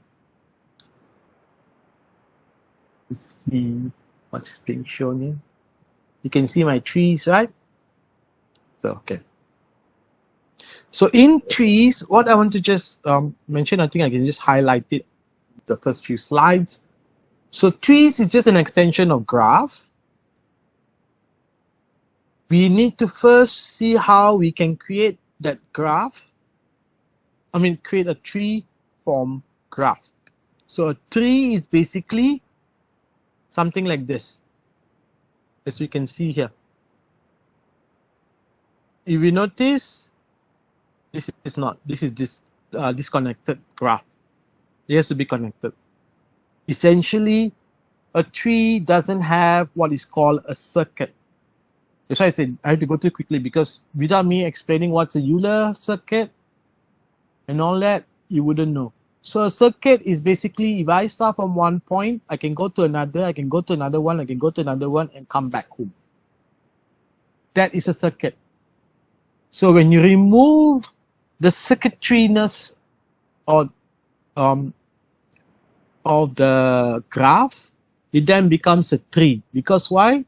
There is no redundant way. So if you go from A to B, you can also go to A to C, A to D. How to go back? You just patah balik. Go stand. Reverse your walk. You can't say that I can go from A to B to C to D, then, oh, how am I going to go back to A? I got one road, I can take shortcut. There's no such thing. How you arrive at your destination, you use the same route and go back. So that's a tree essentially, right? So you can also have forest. A forest is a collection of trees. I have one tree here, I have a doggy tree, and I have a Christmas tree. I put all three of them together, I create a forest. Simple concept there. So then different types of tree. A tree can also be directed. In this case, a directed tree is because you assume it's moving away from the base. So A is what we call as a root, because like a tree has leaves, has internal nodes, has branches and all that. So when you move away, it creates this kind of directedness because you are moving away, you're spreading out from the root. So that's the directedness. But actually tree do not have directedness. You can have, but we usually learn it as undirected. Then you can learn all the different types. Then you come to certain formulas. All these formulas, please remember, normally there are only 4 of them essentially. From this main one, we have the other 3. Right? So this 4 is common question in MCQ lah, because I can just create random questions and then plug in values for this. So yeah. The height of a tree starts from 0. So this is level 0, level 1, level 2, level 3, level 4. So this has a height of 4.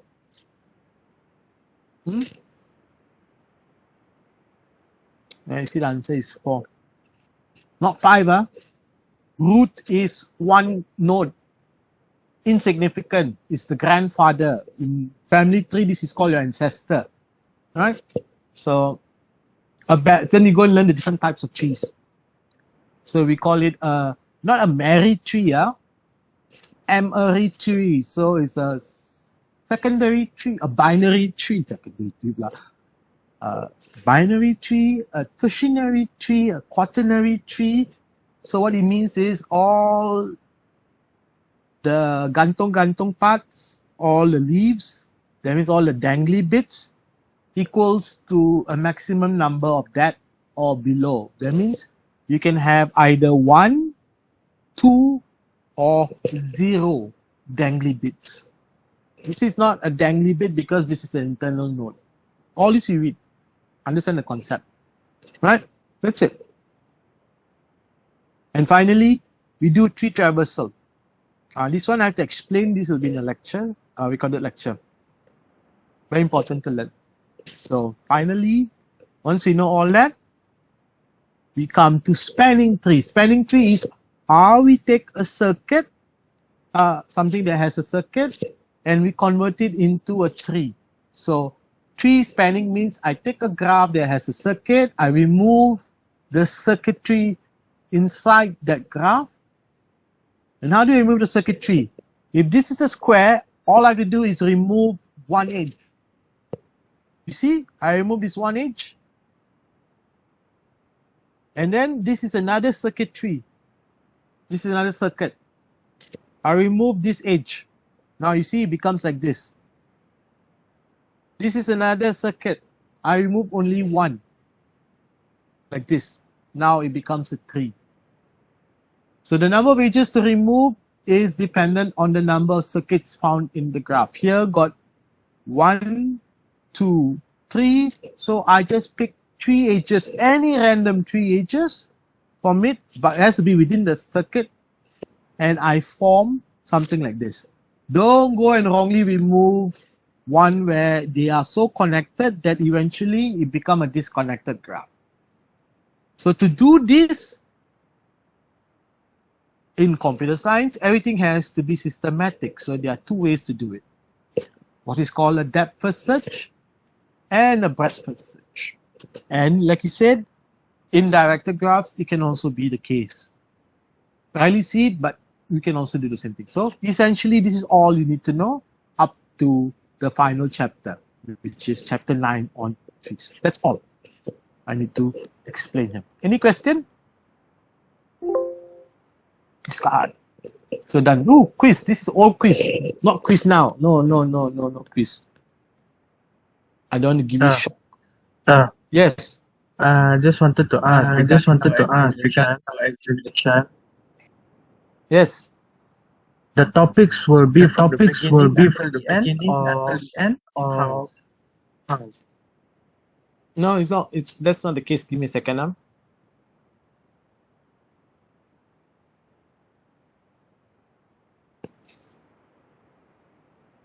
So for your final exam,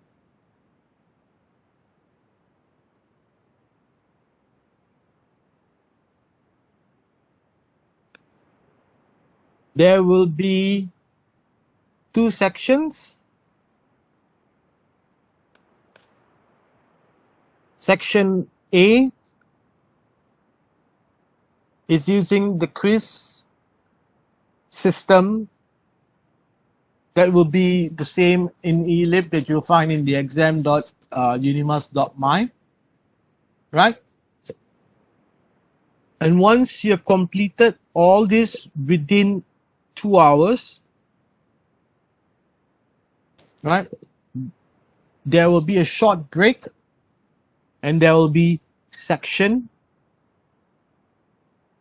B. So this is automated. That means you sit there, do it interactively, make sure you're only using a laptop, everything is updated, it's not going to shut down or, I don't know, crash or whatever.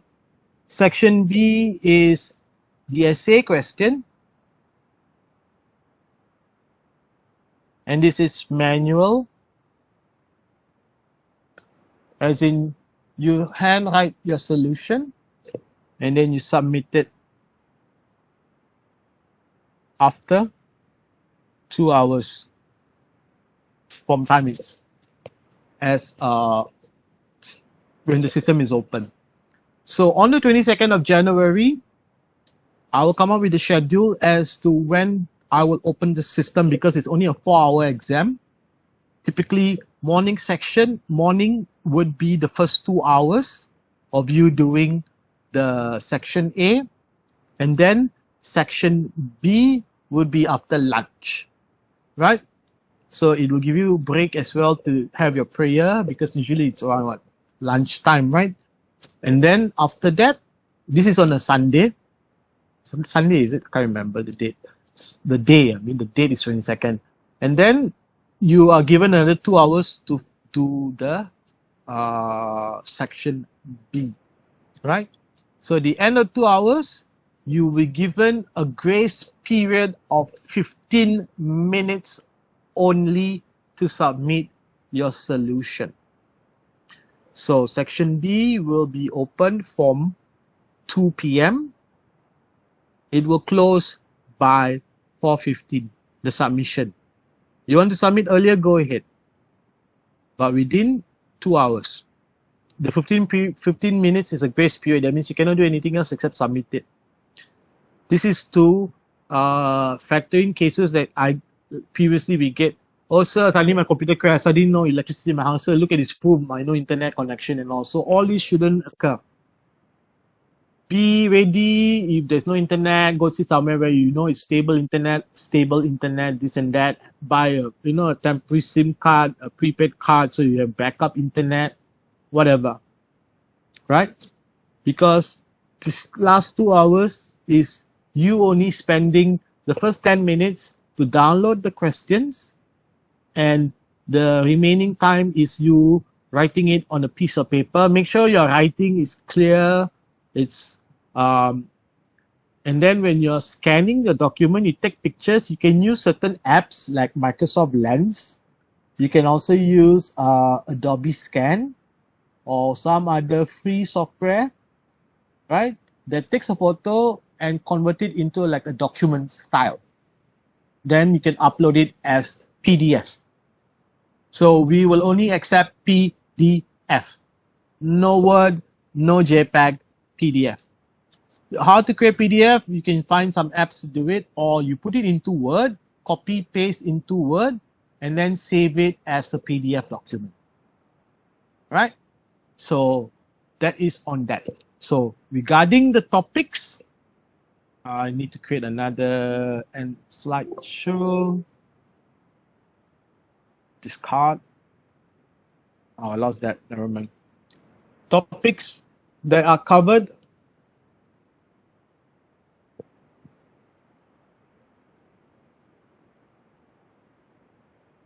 For the exams, they're quite straightforward. Chapter 4, 5, 6, 7, 8, and 9. So these are all the chapters that will be covered inside your exam. So with a degree, a variation of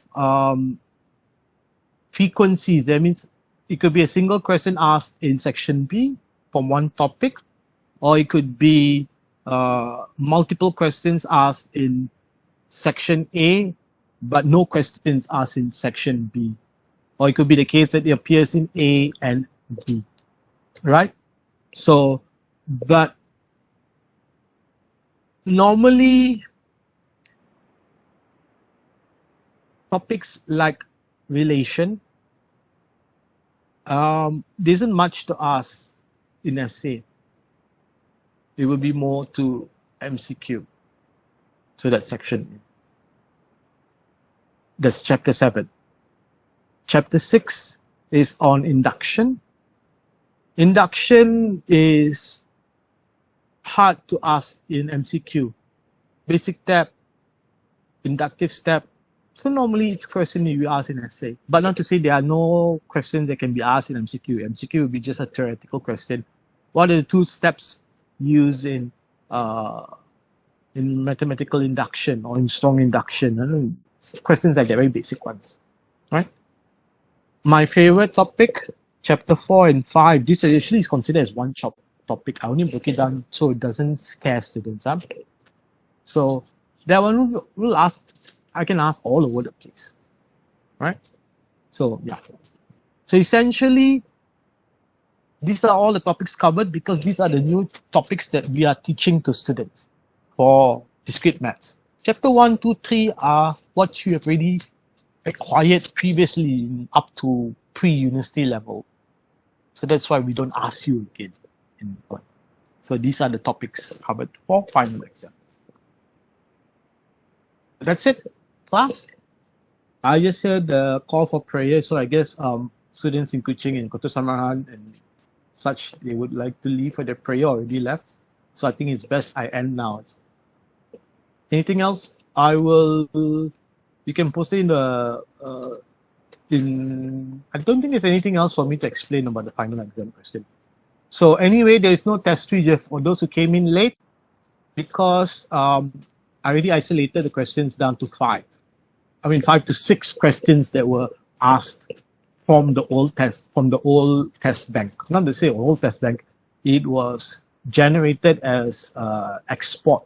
So there's still questions which I put into the system, not I just copy and paste. So that's why I didn't see it as a problem of appearing, but it still did. So that one I can tell you is because when you export it in the Moodle system, you're supposed to export it as base 64 encoded image, not as a link. That stupid thing exported it as a link, and that is why the image, I thought that it was fine because it was encoded inside the test bank when I was uploading. But no, there was no images, only a stupid link. So that's why that happened. But it's down to 5, so it's easy to mitigate that issue. So there's no test 3. Yes. Section A, what time would that be? Section A, what time would that be? Section A, our quiz system has all kinds of questions. It can be MCQ, true or false, fill in the blank. Anything that can be asked in the quiz system. What time? Oh no, I will not set the time yet because I'm still setting up the test, the exam question. So it will not be early in the morning because the break is only an hour break before you continue. So it will be after 10 a.m. So it'll be whatever timetable give you, don't. Exam is set on the 22nd according to schedule, but I set the time to make sure that it is one. But it will not be early in the morning. So it will be from last year I did from 11. So it was 11 to 1 hour break, then started back again at 2 p.m. It will be in a similar fashion, but depends how big of the questions But the questions will be divided, the marks, section A is 1 mark, unless it's stated otherwise. Section B, manual, the marks in the questions will be given there and then. So you can see, but it will be a lot more skewed towards section A than section B. So that means a lot more marks will be distributed to section B. That one I cannot reveal and I don't want to reveal. If I tell you now 70 versus 30, nobody will going to study. Because all quiz system. If I tell you now 20 versus 80, or everybody will be like stressing over all these topics to study. Oh, manual is going to be so many questions to answer. So I don't want that. Just prepare well and you should be able to do the exam. It's not a very difficult exam anyway. So with that, I would like to end now because before that, I would like to end now. Reason is because I need to do some chores. So to students, to Indian students, we're celebrating Pongal tomorrow. Happy Pongal. I won't be seeing you all after this again. So to all Chinese students, we'll be celebrating Chinese New Year next month. Happy Chinese New Year. And all the best for your exams. So enjoy. I don't think you can enjoy now. Tomorrow is the last day of the semester, and then you really have your 1 week of all those nonsense courses that the ministries shoved down your throat. English lah, Titas lah, civilization lah, entrepreneurship, all crap topics, honestly, if you ask me, subjects to be learned. So then you have your proper tests. So by end of the month, you all should complete all forms of examination or whatever, because you have students who are second year, third year onwards. So to all students, good luck for your exams. Study wise, study hard, but don't forget to also have your own time, own quality time. So with that, thank you, class. I will upload everything as I promised tomorrow, the recorded videos, the YouTube videos. And what I've done for my group with the blended learning activities, I shall open up to all students also tomorrow. That means these are self-practice guides on topics. So thank you, class. I know I promised my my own group students certain things. I will message you all like how I messaged you all yesterday regarding the submission assignments. I will also message all those relevant parties that needs to be need to message them. So anyway, I will also complete the test 1, test 2, and release the results to you all tomorrow in ELIP itself. That means you should be seeing it in your grade book. Thank you, sir. So the grade book, Thank you, sir. you're welcome. So if the grade book puts there 45 marks, it could be 45 plus something else, right? So if the assignment, let's say test 1 is 15%, then you divide it by 3 to get 15%, all right? Because when I try to set it as 15 and I put there 7.5 as passing mark, ELIP gave me some errors. Oh, cannot, no such thing. So, so I had to just leave it as the full marks 45. All right? So, yeah, happy weekend. And hopefully I don't see you all again next. Yes. Attendance, is it? Yes. Yes, go on. Sir.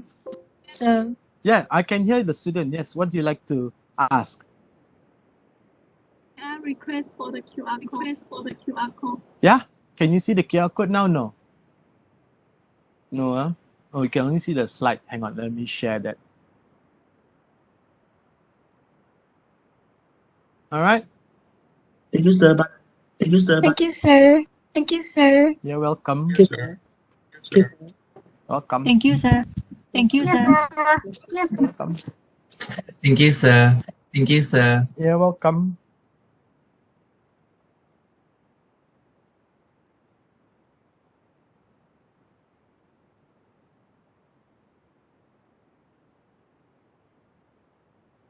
$300, there are about 80 students. So anyone else would like the attendance, because it's already 7, right? Plan to do some chores.